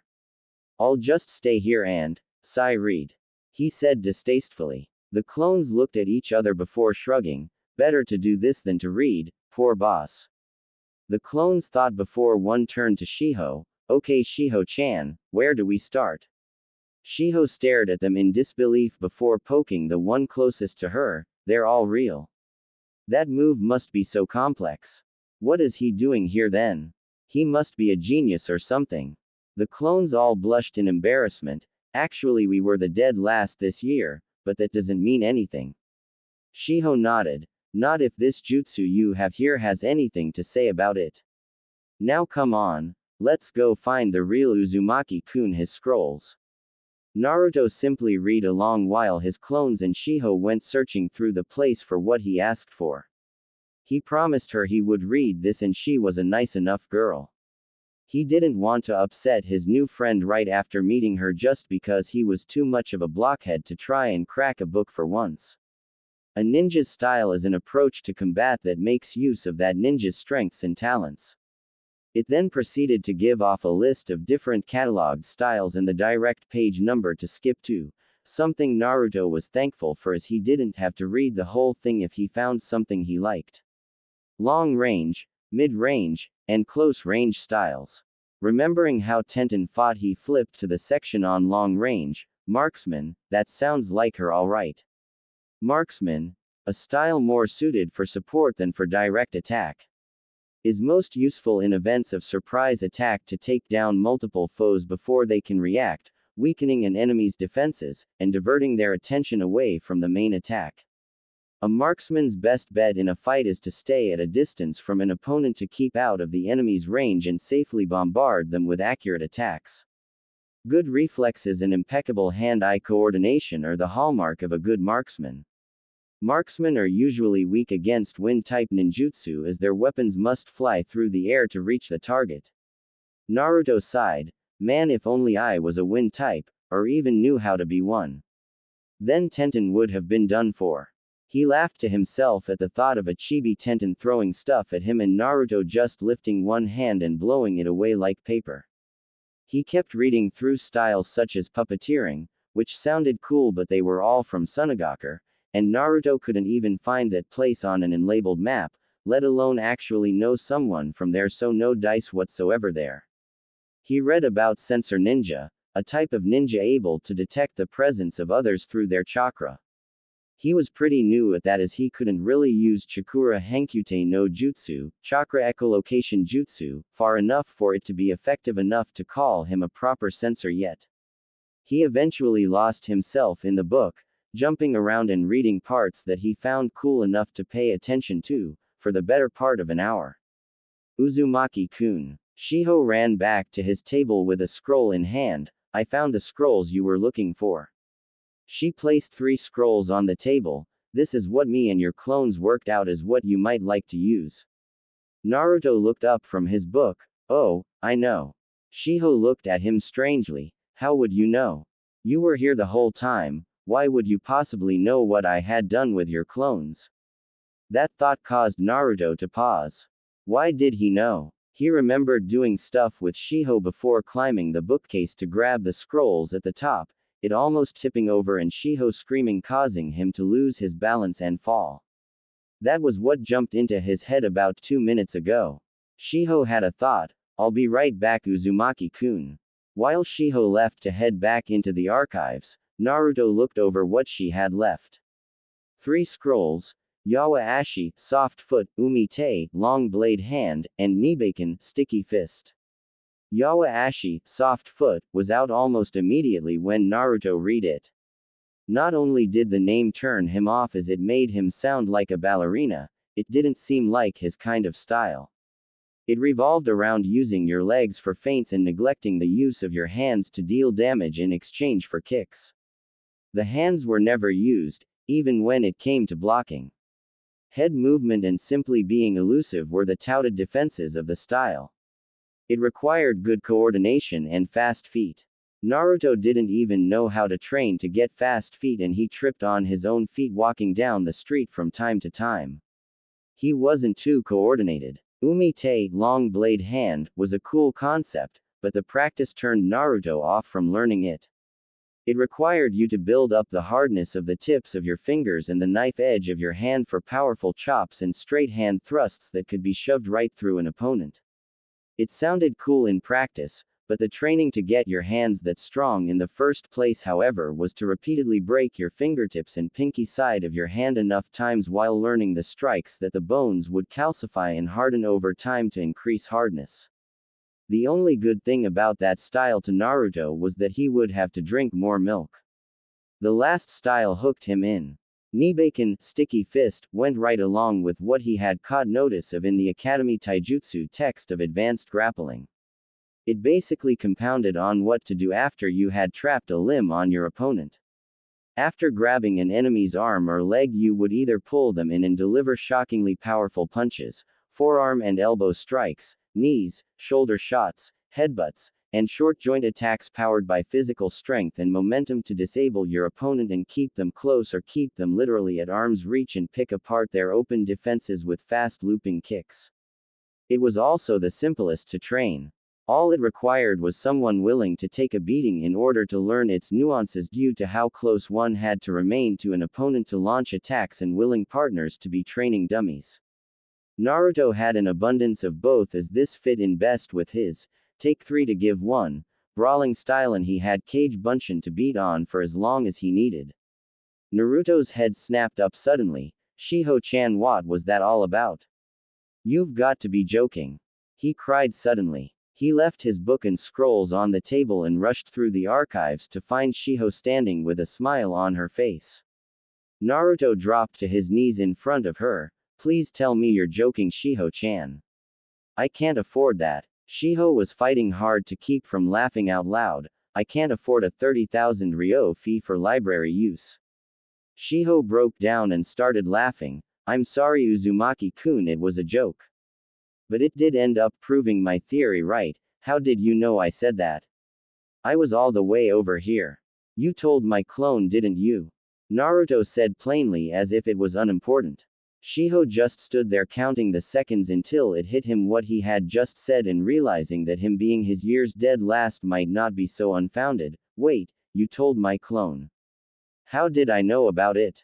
Shish. Shiho said, trying to settle him down. I don't know, but you obviously get your clone's memories after they get dispelled. Do you know what this means? Naruto shook his head and a shine reflected off of the girl's glasses. You could read like 7 books at once as long as you use you clones and still get the information they got from it. Naruto's face lit up. So I can make my clones read these books while I train and do actual cool stuff.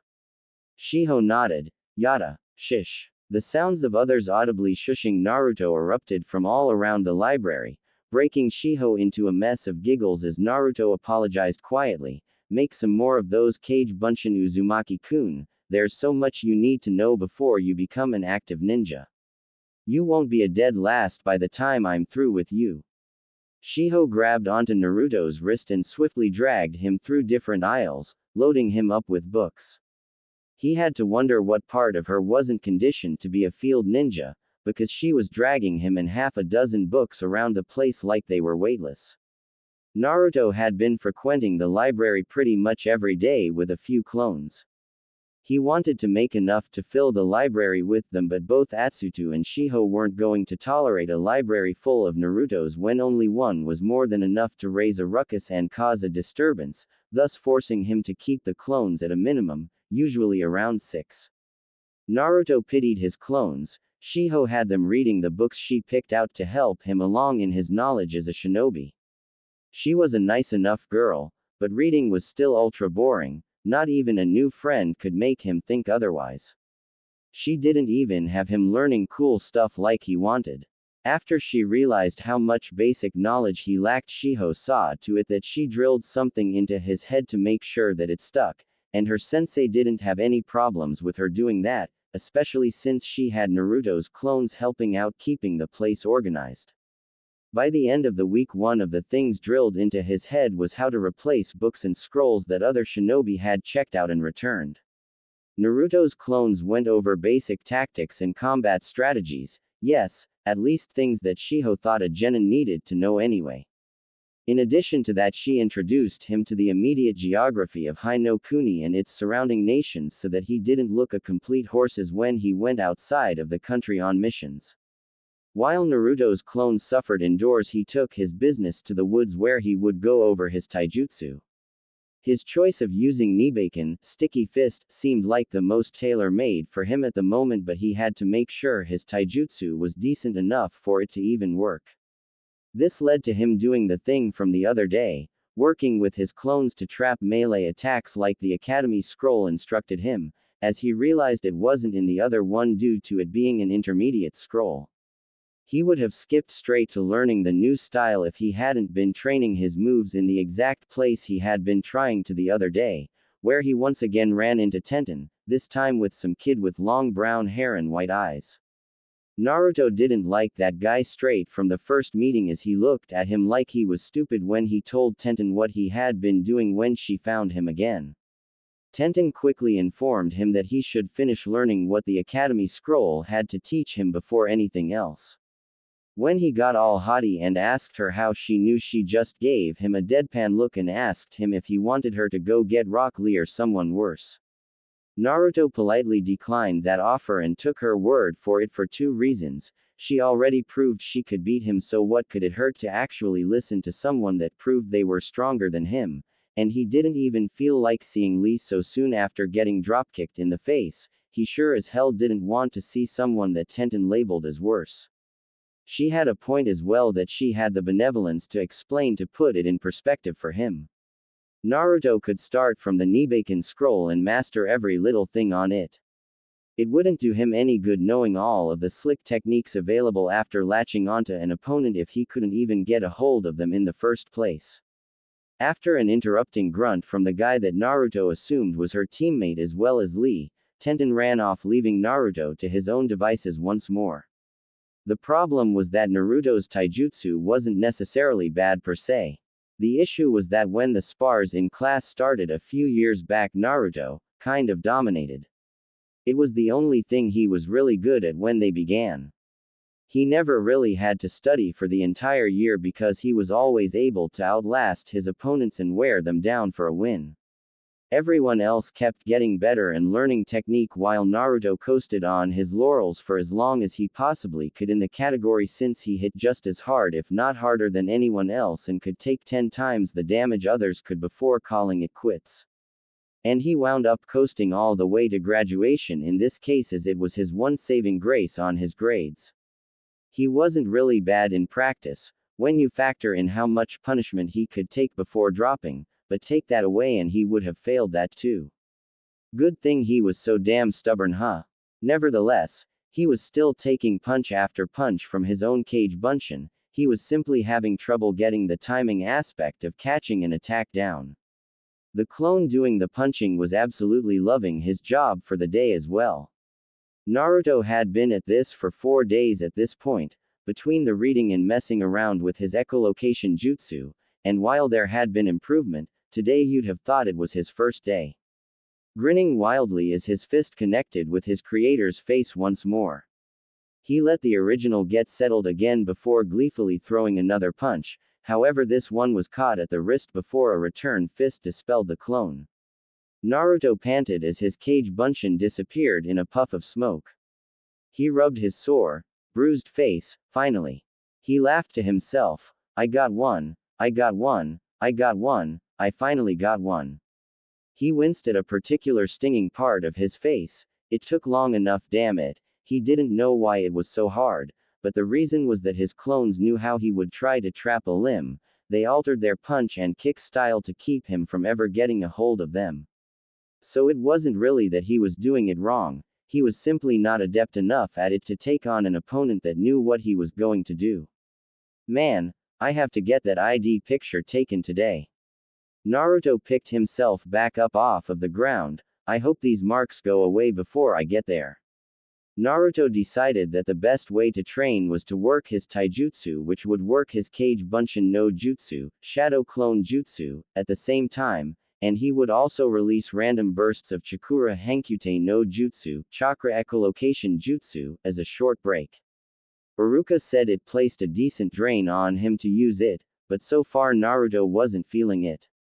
Naruto placed his hands in the ram seal to begin charging the pulse, Chakura Henkute no Jutsu, Chakra Echolocation Jutsu. Naruto let loose the jutsu only to hear a sharp cry of pain from a decent distance away. What? Naruto looked around himself before taking off in the only direction that he felt anything big enough to be a person. Who's there? I know you're over here. He arrived at the place where he felt the presence and saw no one. Someone's messing with me. Naruto fired up another sonar pulse and felt the person quickly leaving the area. He felt like chasing after them, but he had things to do, and if they hadn't attacked him when he revealed that he knew where they were, they must not have been dangerous, right? Besides that, once they reached a populated area, he wouldn't have been able to pursue any further. He had trouble pinpointing exact people in decent crowds. With that thought in mind, Naruto headed off towards the Hokage Tower to get his ninja ID picture taken. XXX. Hinata finally stopped running once she finally reached the village itself. She had found Naruto and decided to follow him to see what he had been doing. Seeing him fail obviously hurt him, and she wanted to know if he was okay. Her surprise was imminent when she saw him make a physically solid clone that could actually fight, and she almost yelled out for him to stop once she saw it start beating on him.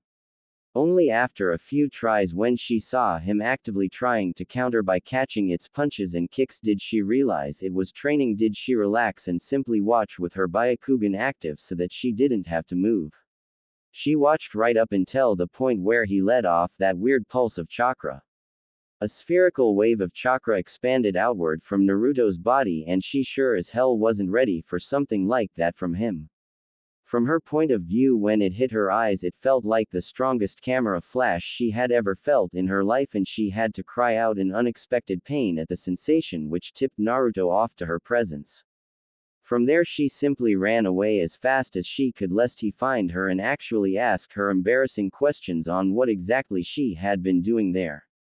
She nervously activated her Byakugan again to ensure that Naruto wasn't near her again, and once satisfied with that, went on her own way, still somewhat shaken by her close call of being discovered by her object of admiration. XXX. Naruto cursed his revamped schedule as he walked away from the Hokage's office. He intended to do something awesome for his ID photo, but with all of the stuff he had been doing, he simply didn't have the time to set it up in time for his appointment. It was nice to see the old man smile at him and compliment him, thinking he was starting to take things seriously, but he would have rather had the fallout that would have occurred if he had done something outrageous instead. Oh well, there was always another day. As Naruto walked through the hall to exit the tower, a small boy ran into his knees. Naruto looked down and frowned. Hey kid, watch where you're going. And what are you doing running around with that shuriken in your hand? The boy was wearing a yellow shirt with the Konoha symbol on it, gray shorts, a long blue scarf, and a gray helmet with a hole out the top for a tuft of hair to stick out of. He looked up at Naruto with a glare. You tripped me. Naruto got an angry look on his face. You tripped over your own feet and ran into me, clumsy. Don't blame me for your lack of balance. With that, Naruto walked past him and down the stairs to leave the building. As he kept walking, the boy ran out and stopped at the top of the stairs. Don't you know who I am? I'm the Hokage's grandson. Apologize to me. Naruto scoffed and didn't even turn his head. The Hokage himself only gets me to do stuff because I actually respect him, because he earned it.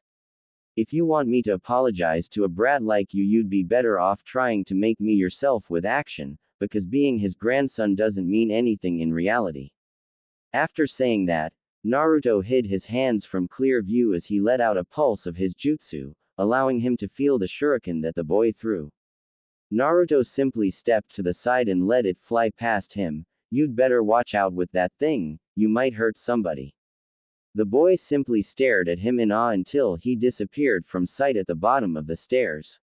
A man with a dark long-sleeved shirt and dark pants wearing his headband to cover his entire head like a bandana came up behind the boy, adjusting the sunglasses on his face. Honorable grandson, there you are. You shouldn't run away like that, not while in the midst of my lecture. You do want to be a powerful shinobi one day, don't you? He then noticed that the boy wasn't paying attention to him and was looking down the stairs. What do you see? The boy just kept on staring. Who was that guy? He asked more to himself than to anyone else. Naruto stood right behind a corner at the bottom of the stairs with a wide grin on his face. I love that jutsu so much. Oh man, that probably looked so badass. I wish I had made a Kage Bunshin to let me know what it looked like. Naruto shut his eyes and walked away grinning until he himself bumped into a solid figure. When he opened his eyes and looked up, a plume of smoke greeted his face, forcing him to cough and hack somewhat. Naruto cleared the tears gathering in his eyes from the smoke and saw a man with brown eyes, short spiky black hair, a beard, and his headband around his head with a cigarette in his mouth. He wore the stuff he saw a lot of Konoha ninja wearing, the black long-sleeved shirt, the black pants, and that vest with the pouches on the chest. He also had a strange sash with the kanji for fire on it. Sorry there, kid. Naruto stopped rubbing his eyes. Why are you apologizing to me? He really wasn't used to this. People didn't apologize to him. As a matter of fact, most adults glared at him if they even bothered acknowledging he was even there at all after something like this. Not this guy though, I was the one that ran into you. The man had a calm smile on his face as he answered, well, sometimes you've got to remember that kids younger than you are prone to accidents and the like, just like ignorant people are going to do ignorant things. There's no need to try and look cool all of the time, you see. Cool just happens, you can't manipulate it.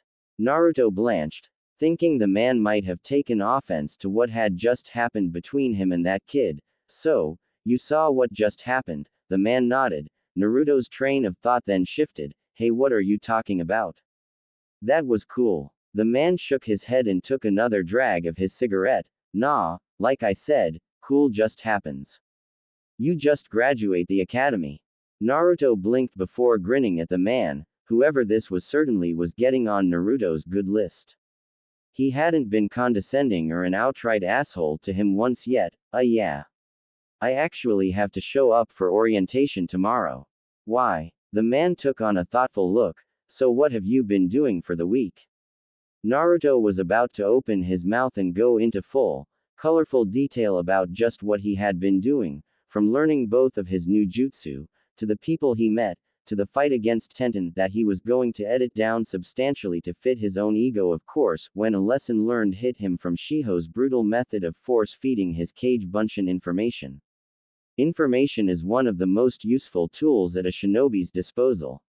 Even simple information such as a person's day-to-day life or events that have transpired in the past, ranging back decades in some cases, can be a powerful weapon to be used one way or another, either as a point of leverage or a talking point in somewhat hostile negotiations. Naruto shut his mouth and rubbed the back of his head. Just stuff, hey.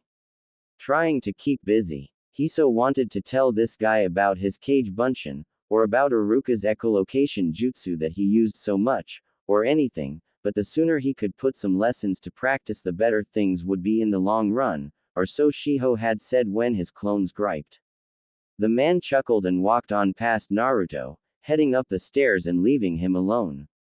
Naruto looked at where the man had been for a moment before moving along his own way.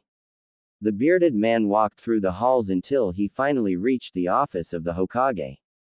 He knocked on the door and opened it up to walk on in. Hiruzen looked up and smiled. Ah, Asuma. What can I do for you today? Asuma stood in front his desk and spoke with the cigarette in his mouth. Hey dad, you know how you send out requests for teams? Hiruzen nodded. Well, I've got one request that should be easy enough. I'm sure there won't really be anyone else jumping at the chance to take him. Hiruzen's eyebrow rose in curiosity upon hearing Asuma begin to make a request. He never requested anything. XXX. Naruto just couldn't shake the feeling of someone following him as he walked the streets of the village. Sending out regular pulses of Iruka's jutsu, that he was starting to like just as much as turning his head to look for things with his eyes, it took basically the same amount of effort. He noticed that there was something following him, but he just didn't feel like turning around to see what it was.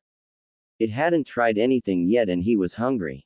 Whatever it was could wait until he got to Ichiraku Ramen. If you're still following me when I get to the ramen stand, I'm going to have to mess you up. Naruto shouted to whoever was following him. After walking a few blocks and another check to see if he was still being followed, he shook his head. Just as he entered the stand underneath the curtain, he formed a cage bunshin that made itself scarce before anyone that cared could take notice. Taking his seat at the counter, Naruto immediately called out his order. Oi, Tsukioji, one large serving of miso ramen with roasted pork fillet and keep him coming. The middle-aged man running the stand gave Naruto a half salute and got to work on his order. You've got it, Naruto. Coming right up. Ayame leaned on the counter while Naruto waited on his food. So Naruto-kun, tomorrow right? That's the day you become a ninja. Naruto laughed to himself. Yep, I can't wait. I'm so excited I don't know how I'm going to sleep tonight. I'm going to kick so much tomorrow, it's going to be great. His attention was directed downward as a large, steaming bowl of ramen with the works was placed in front of him. Naruto grabbed a pair of chopsticks and broke them apart. Itadakimasu. The blonde stopped the chopsticks full of noodles just short of his mouth as the memories of his cage bunshin and his little stalker came into mind. XXX. With Naruto's cage bunshin. Across the street from the stand, the cage bunshin stood with a sweat drop on its head as it stared at a square rock, looking intently at the real him eating at the stand. Naruto kicked at the rock twice and deepened his sweat drop when it scuttled away from him a few feet before continuing to watch the real him. Rocks aren't square, Naruto said absently. Upon hearing his voice, the rock abruptly turned around before being thrown off to reveal the little kid he had met at the Hokage Tower earlier. Why have you been following me for so long? Can't you see it's chow time? The kid pointed at the clone with a shaky, accusing finger. How can you be over here?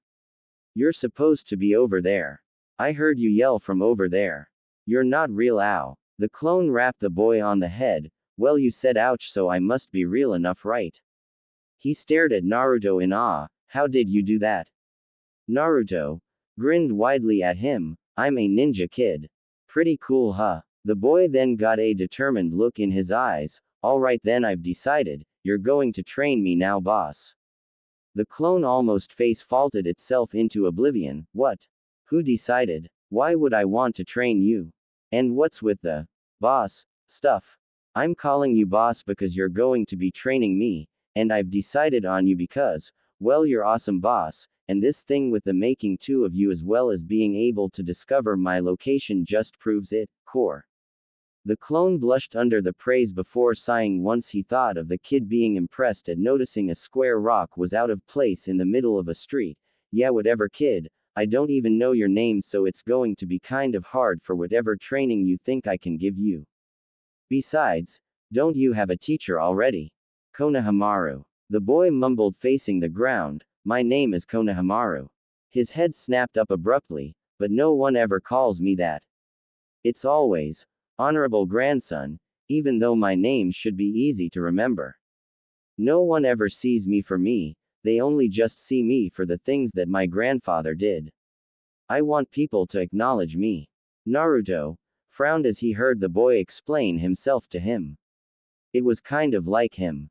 People seemed to prefer to pretend that he simply didn't exist and he had no clue why. At least Konohamaru had the luxury of already knowing what it was they saw when they treated him that way, and it wasn't so negative. Still, The kid strangely reminded him on himself, especially at that age. He wished he had the balls to go up to someone and ask them to train him though. Alright, clone Naruto sighed, but there's not really anything I can teach you. He scratched his head. Well, there's one thing. It could work for you and it seems to be effective on most of the people I use it on. The clone thought to himself, boss doesn't need to actually go do this himself, does he? Well, Konohamaru asked excitedly once he realized that Naruto was going to teach him something. Naruto patted the boy on the head. Alright. The jutsu I'm going to teach you requires you to do quite a bit of studying. Come on, let's get started. XXX. With Naruto. That didn't really work out so well for Naruto's Kage Bunshin. Naruto sighed and made a bunch of Kage Bunshin. Go with the kid and stay hidden except for one in case you get dispelled again, this might be a really long day. The clone saluted him and took off towards Konohamaru's last location to make sure the kid wasn't freaking out at watching his instructor for the day burst into smoke. Naruto took in a sigh of relief and inhaled the aroma of the new bowl that Ayame had just set in front of him. There is no way I was going to be stuck doing that all day. Stuck doing what, Naruto-kun? Ayame asked curiously. He seemed really comforted about something. Naruto laughed and gave her a megawatt smile. Nothing, Ayame-ni-chan, I'm just talking to myself. XXX. The next day, Naruto arrived to the academy super early that morning and sat down before sighing to himself and pulling out a bunch of small sticky notes that Shiho made his Kage Bunshin write down and carry home before they dispelled. Yesterday had been very troublesome for the existence of realistic replications if the way his Kage Bunshin had to deal with the stuff happening around them was any indication. Konohamaru's attempts to go through with research for the jutsu Naruto planned on teaching him ended up in pain and anguish for Naruto's clones, even though it was always Konohamaru that got them in trouble. Maybe teaching a kid the Warok no Jutsu wasn't the best idea in the first place. Anyway, Konohamaru eventually got it just in time for his instructor Ebisu to show up and take him away. Flashback. Honorable grandson, it's time for you to stop associating with this rabble and come with me. Ebisu said, tilting his glasses up as he looked down on Naruto coldly from a tree limb. Naruto returned his look with a glare of his own. Guys like this are always looking at me like they have a problem. What is their deal? I don't even know who this guy is and he looks like he's trying to set me on fire with his eyes. No, Konohamaru shouted. I want to go with Naruto. I actually learned something today. Check it out. Warok no Jutsu, sexy jutsu. In a puff of smoke, Konohamaru turned into a beautiful brunette woman that winked at Ebisu. Hey there, how do you like my jutsu? Naruto smirked to himself. He had actually gotten it down after just a few hours of practice. Ebisu on the other hand was mortified. Honorable grandson, what kind of deplorable acts have you been coerced into by this ruffian? This jutsu is far below someone of your stature. The only guaranteed way to achieve a shortcut to Hokage is through my teachings. I'll show you the way. Naruto growled. Oi, can you forget the damn way that he looked for a second and think about what the kid just did? Ebisu stopped pulling on Konohamaru and looked at Naruto, who he had expected to say something at any minute, just not something like that. He expected a challenge to fight or something.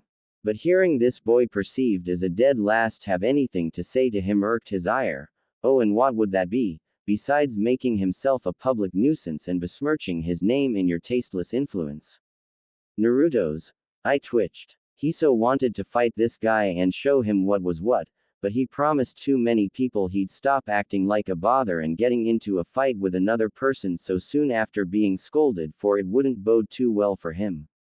Naruto grit his teeth and continued to speak. He did a transformation, you idiot. Was all he really had the self-control to get out. Ebisu looked at Naruto expectantly, as if to say, that's all you had to say. It took a few seconds, but the facts of what he had just uttered had finally dawned on Ebisu as his eyes slowly panned down to Konohamaru still trying to break his grip.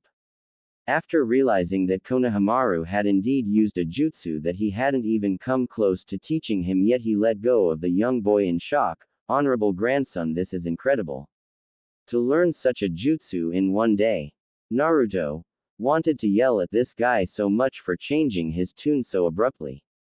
Of course it only took a day. Konohamaru bellowed before running back over to Naruto. Boss taught it to me. Naruto patted Konohamaru on the head. Yeah, but now you can use it to turn into other stuff. All you need are the hand seals now, since you already get the idea of turning into a different form. He pointed to Ebisu. That guy can do that for you later. Konohamaru frowned as he looked over at Ebisu. But boss, he doesn't teach me any cool jutsus like you do. How am I supposed to get to be Hokage fast if I don't learn any jutsu? You idiot. Naruto said, there isn't a shortcut. Nothing you do will make the way to Hokage any shorter or any easier. If you really want to be Hokage one day, you're going to have to prove that you're better than me. Konohamaru gulped at that. You need a lot of guts, and you're going to fall down a lot, but if you work your hardest one day you can be Hokage, after me of course. Konohamaru stared at Naruto as he started walking away from both him and Ebisu. Fine, you're not my teacher anymore. From now on we're rivals. Naruto chuckled and waved absently over his shoulder. Yeah, fine. I couldn't keep teaching you stuff anyway. I have to start my ninja career tomorrow. End flashback. And then there were the clones that had been combing through the library for anything with a jutsu in it. The old man couldn't have been lying when he said that there were a few in there somewhere. He wouldn't have done that, but he would be damned if he had found any yet, because he sure hadn't. And whenever the clones came across anything that Shiho thought he would need, she pulled that particular clone away from searching and proceeded to make it read whatever it was. She kept on claiming seniority over him to get the clones to read what she told them to, and accentuated the fact that he would have to learn how to take orders he didn't like, so he might as well get used to it. Poor clones. Better them than him though. Hey. Naruto looked up to see a boy with black hair and a ponytail giving him a pineapple look, looking at him lazily. What are you doing here, Naruto? This is for students that graduated. Naruto flicked the metal on his headband around his forehead. He still wore the goggles as well, just around his neck. He might need them at some point, so why not? You see the headband, Shikamaru? That means I'm a ninja just like you. Troublesome. Shikamaru rubbed his neck before going off to find his own seat, leaving Naruto back to his own devices. Hinata's breath hitched in her throat when she saw Naruto sitting in class. Naruto-kun passed after all. I'm so glad. However, she still really hoped that he hadn't caught on to her tailing him the other day. Take that, Ino pig, I got here first. Naruto turned his attention to the top of the stairs where he saw an out-of-breath Sakura and Ino. Sakura looked down to his level and put on a sweet face. No way, is she looking at me like that? When Sakura began moving his way, he took a chance that he probably knew the results of beforehand, standing up to greet her. Hi there, Sakura-chan. Get out of the way, Naruto. Sakura bowled him over and moved directly to the seat beside him. Good morning, Sasuke-kun. She pleasantly greeted the boy in question seated directly to her left. Naruto picked himself up off of the ground as a bunch of the girls in class began fighting over who was going to take that seat. What the hell was that for? Shiho says being nice to girls will get them to like you, and she hasn't hit me once all week. Sigh, I just don't get girls. Naruto leered over at the object of all of the commotion, one Sasuke Uchiha.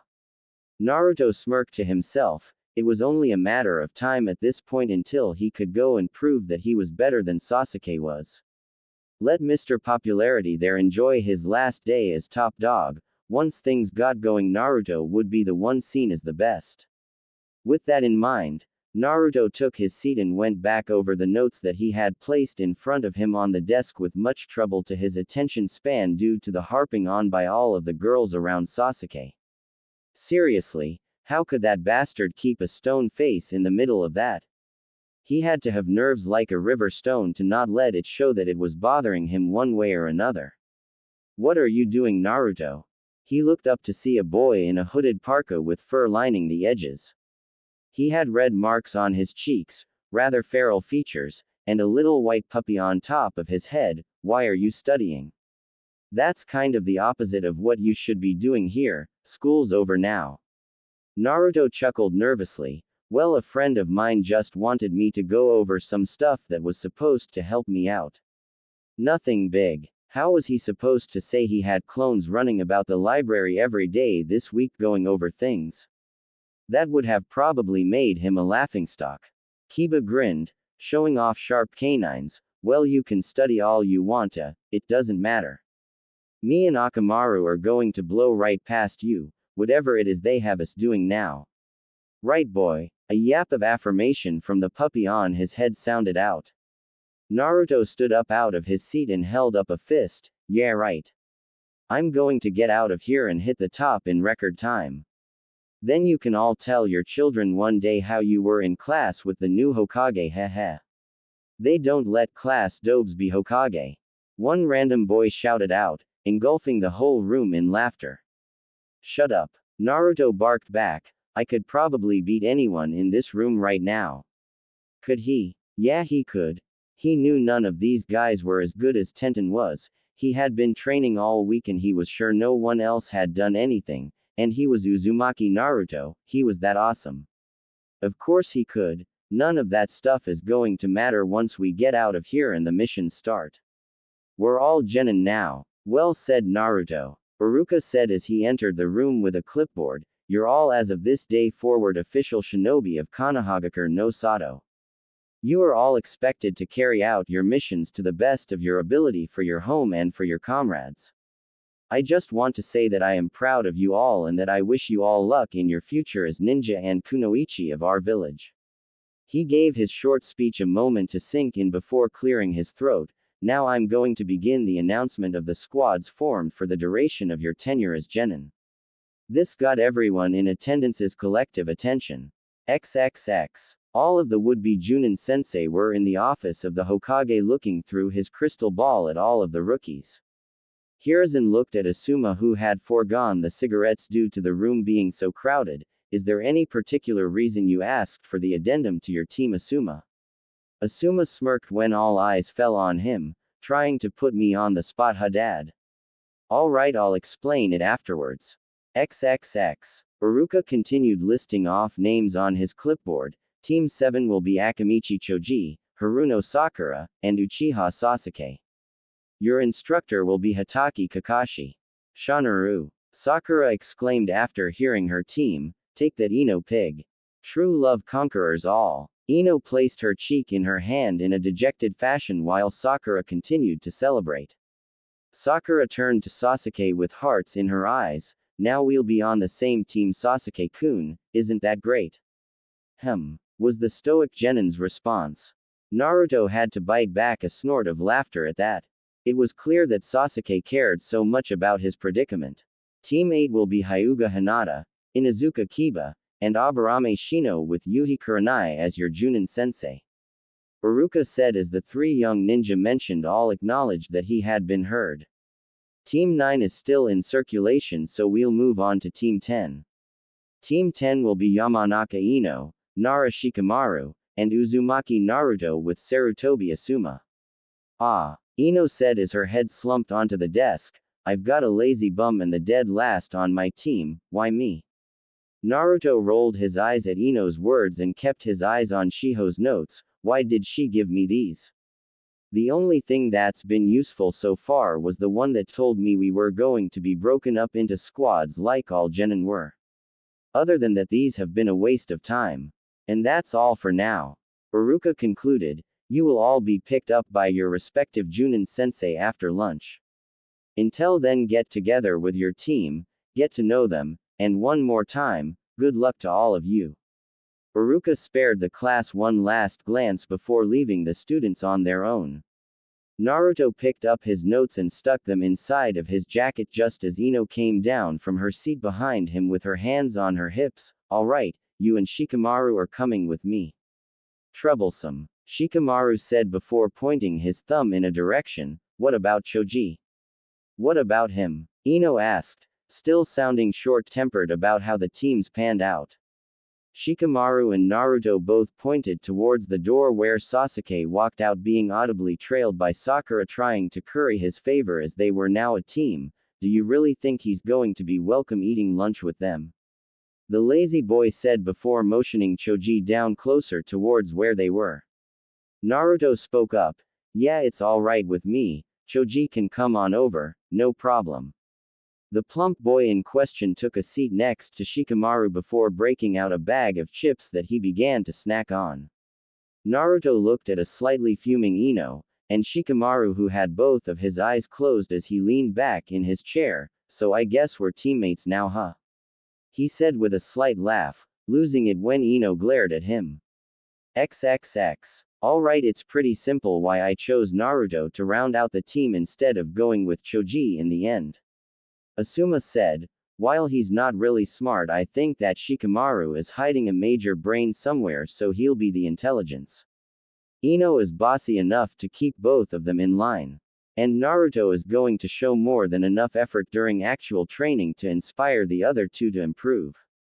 Besides, with Inara to hold opponents in place, I'm sure that the kid is going to have some knockout power to him sooner rather than later.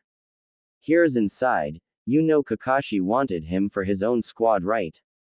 Asuma smirked and placed a cigarette in his mouth. And where is he again? All of the other Junin in the room snickered quietly when it was clear that he wasn't there at the time. Oi, Kurenai. The bearded man said when his cigarette was snatched from his mouth by a stunning raven-haired woman with striking red eyes. Kurenai tossed the cigarette aside, but to take him onto your team. Aren't you a bit concerned about the you-know-what? Asuma shrugged. Why should I be? Has anyone ever even heard of any episodes taking place with the kid? Ever. At this point he might as well not even have it for all of the influence it has over him. He's going to work out just fine on my team, I know he will. Nodding at the points his son made, Hiruzen then gave a knowing smirk. I believe Naruto-kun is going to have a few surprises for you already in regards to his performance on your team. It's been a week. A random shinobi said. He was the dead last of this year's graduates. How much could things have changed in a week? A week. Hiruzen thought. Try 24 hours. He looked at the man that had spoken with an even gaze. A week is far more than an ample amount of time for any competent shinobi to improve if driven. And I can assure you that Naruto-kun has an incredible drive. And that's why I wanted him. Asuma said before placing another cigarette in his mouth, making sure to keep it away from Kurenai. I mean, someone has to be the enthusiasm on my squad. I have a slacker, a loudmouth, and a knucklehead. It actually sounds like fun to me. He sparked up his lighter, placing it under the cigarette to start smoking. XXX. Ino had pretty much demanded that they all leave the classroom for lunch.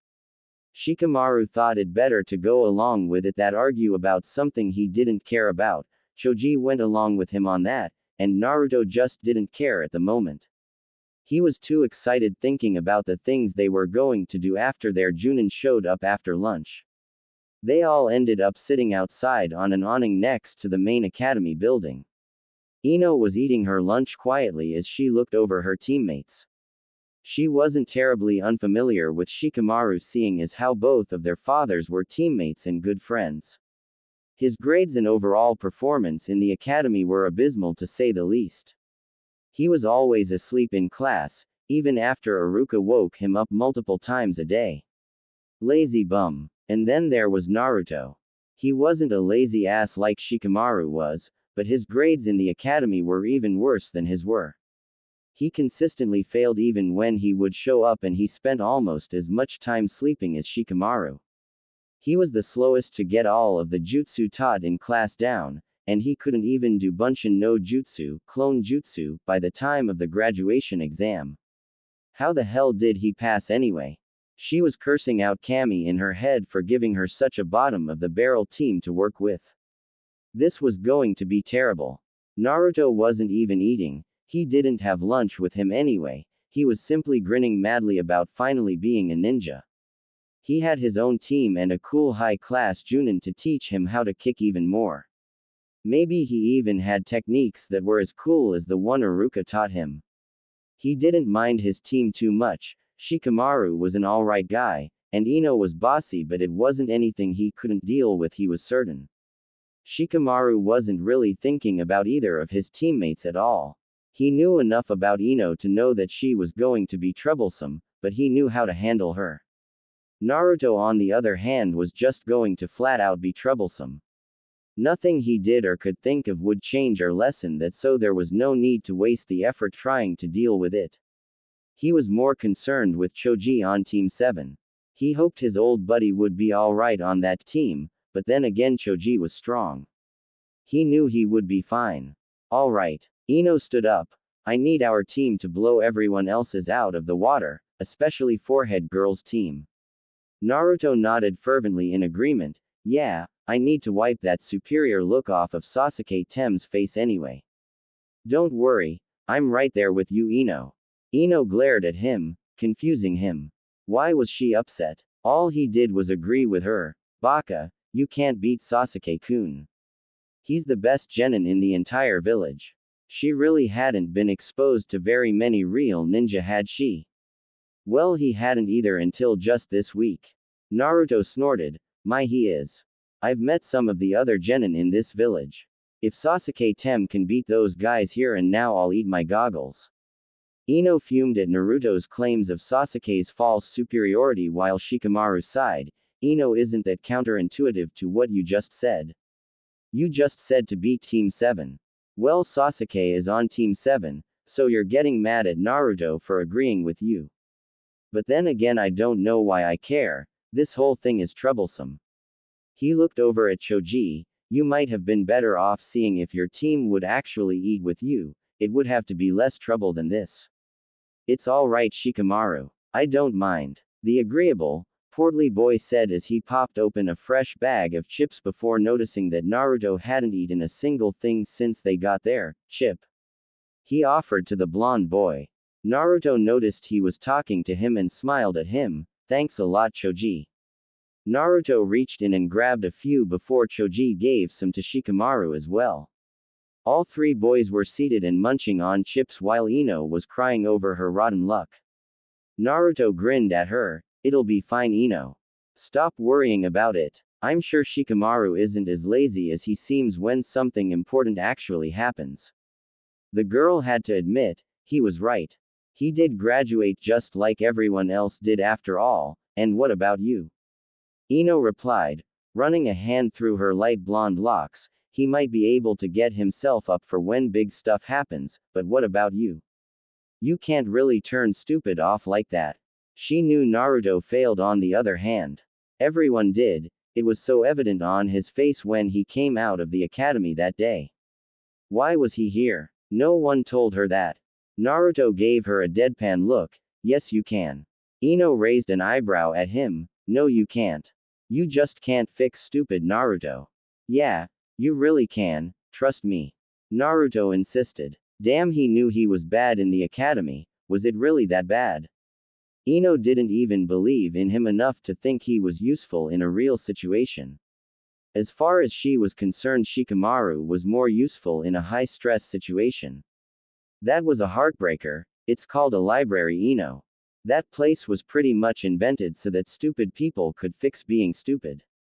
Ino almost dropped her jaw at hearing that. Shikamaru actually opened his eyes to stare at Naruto in surprise, and Choji actually stopped eating to gape at him. You go to the library? All three of them said at the same time. I sure do. Naruto said rather proudly. If it was able to get that kind of a reaction out of them, then he must have been doing something right, every day since graduation. He neglected to mention that he was more or less tricked into going once by the Hokage and then basically guilt-tripped into returning by Shiho. Still, after you get used to it, the library isn't really a bad place at all. Kind of boring though, but Shiho's company made even that manageable. No way. Ino said in disbelief. The dead last that never even cracked a book to study for all of these years went to the library all this week in his own free time. I was barely under the impression that you could even read. Naruto frowned. That's mean, Ino. He was starting to get tired of all of the cracks at his intelligence. No, he wasn't smart, but there had to be someone out there stupider than he was. It was a basic law of the world, somewhere out there someone had to exist dumber than him. Ino stopped trying to antagonize Naruto. Shikamaru cut in, getting tired of hearing Naruto be grilled over this. If he did, he did. It couldn't be a bad thing that he went all weak. You should actually be happy about it. Ino blinked at Shikamaru before turning back to her fellow blonde. Well, it's not like I'm mad at him for doing it, but why? Didn't you have anything better to do for the rest of the week, like hang out with someone? Come to think of it, she never really saw Naruto anywhere with anyone. Shikamaru was at least usually with Choji. Naruto shook his head. Other than play pranks, I really didn't. All I had to do was train and go to the library because I promised not to pull any more pranks, unless someone gave him a seriously good reason to do so. Luckily for everyone, no one gave him a reason to do so yet. But he was feeling the pent-up need to vent in a pranking fashion on someone, and Kami helped the poor bastard he decided to unleash it on. Training too, Ino said. Naruto trained. Since when did Naruto actively train without being directed to by someone? He barely did it when Iruka had everyone doing things in class. Yep. Naruto grinned reassuringly at her before sticking out his fist. So like I said, everything's going to be just fine. We got through the academy in one piece. We can handle anything that gets thrown at us, right? Shikamaru looked up at Naruto before smiling to himself. It's going to be totally troublesome already, I can just feel it, but you've got it, Naruto. We can handle whatever. Naruto looked over to Ino with his vibrant blue eyes that exuded confidence before she smirked and flipped her ponytail back. Well, I suppose I have to agree, right? I mean, who else is going to dig you two idiots out of the fire when everything goes wrong? I have to be there to save both of you. I'm sure that will get Sasuke-kun to see how much better than forehead I am. Naruto laughed and threw his hands behind his head. All right then. So we're a team, right?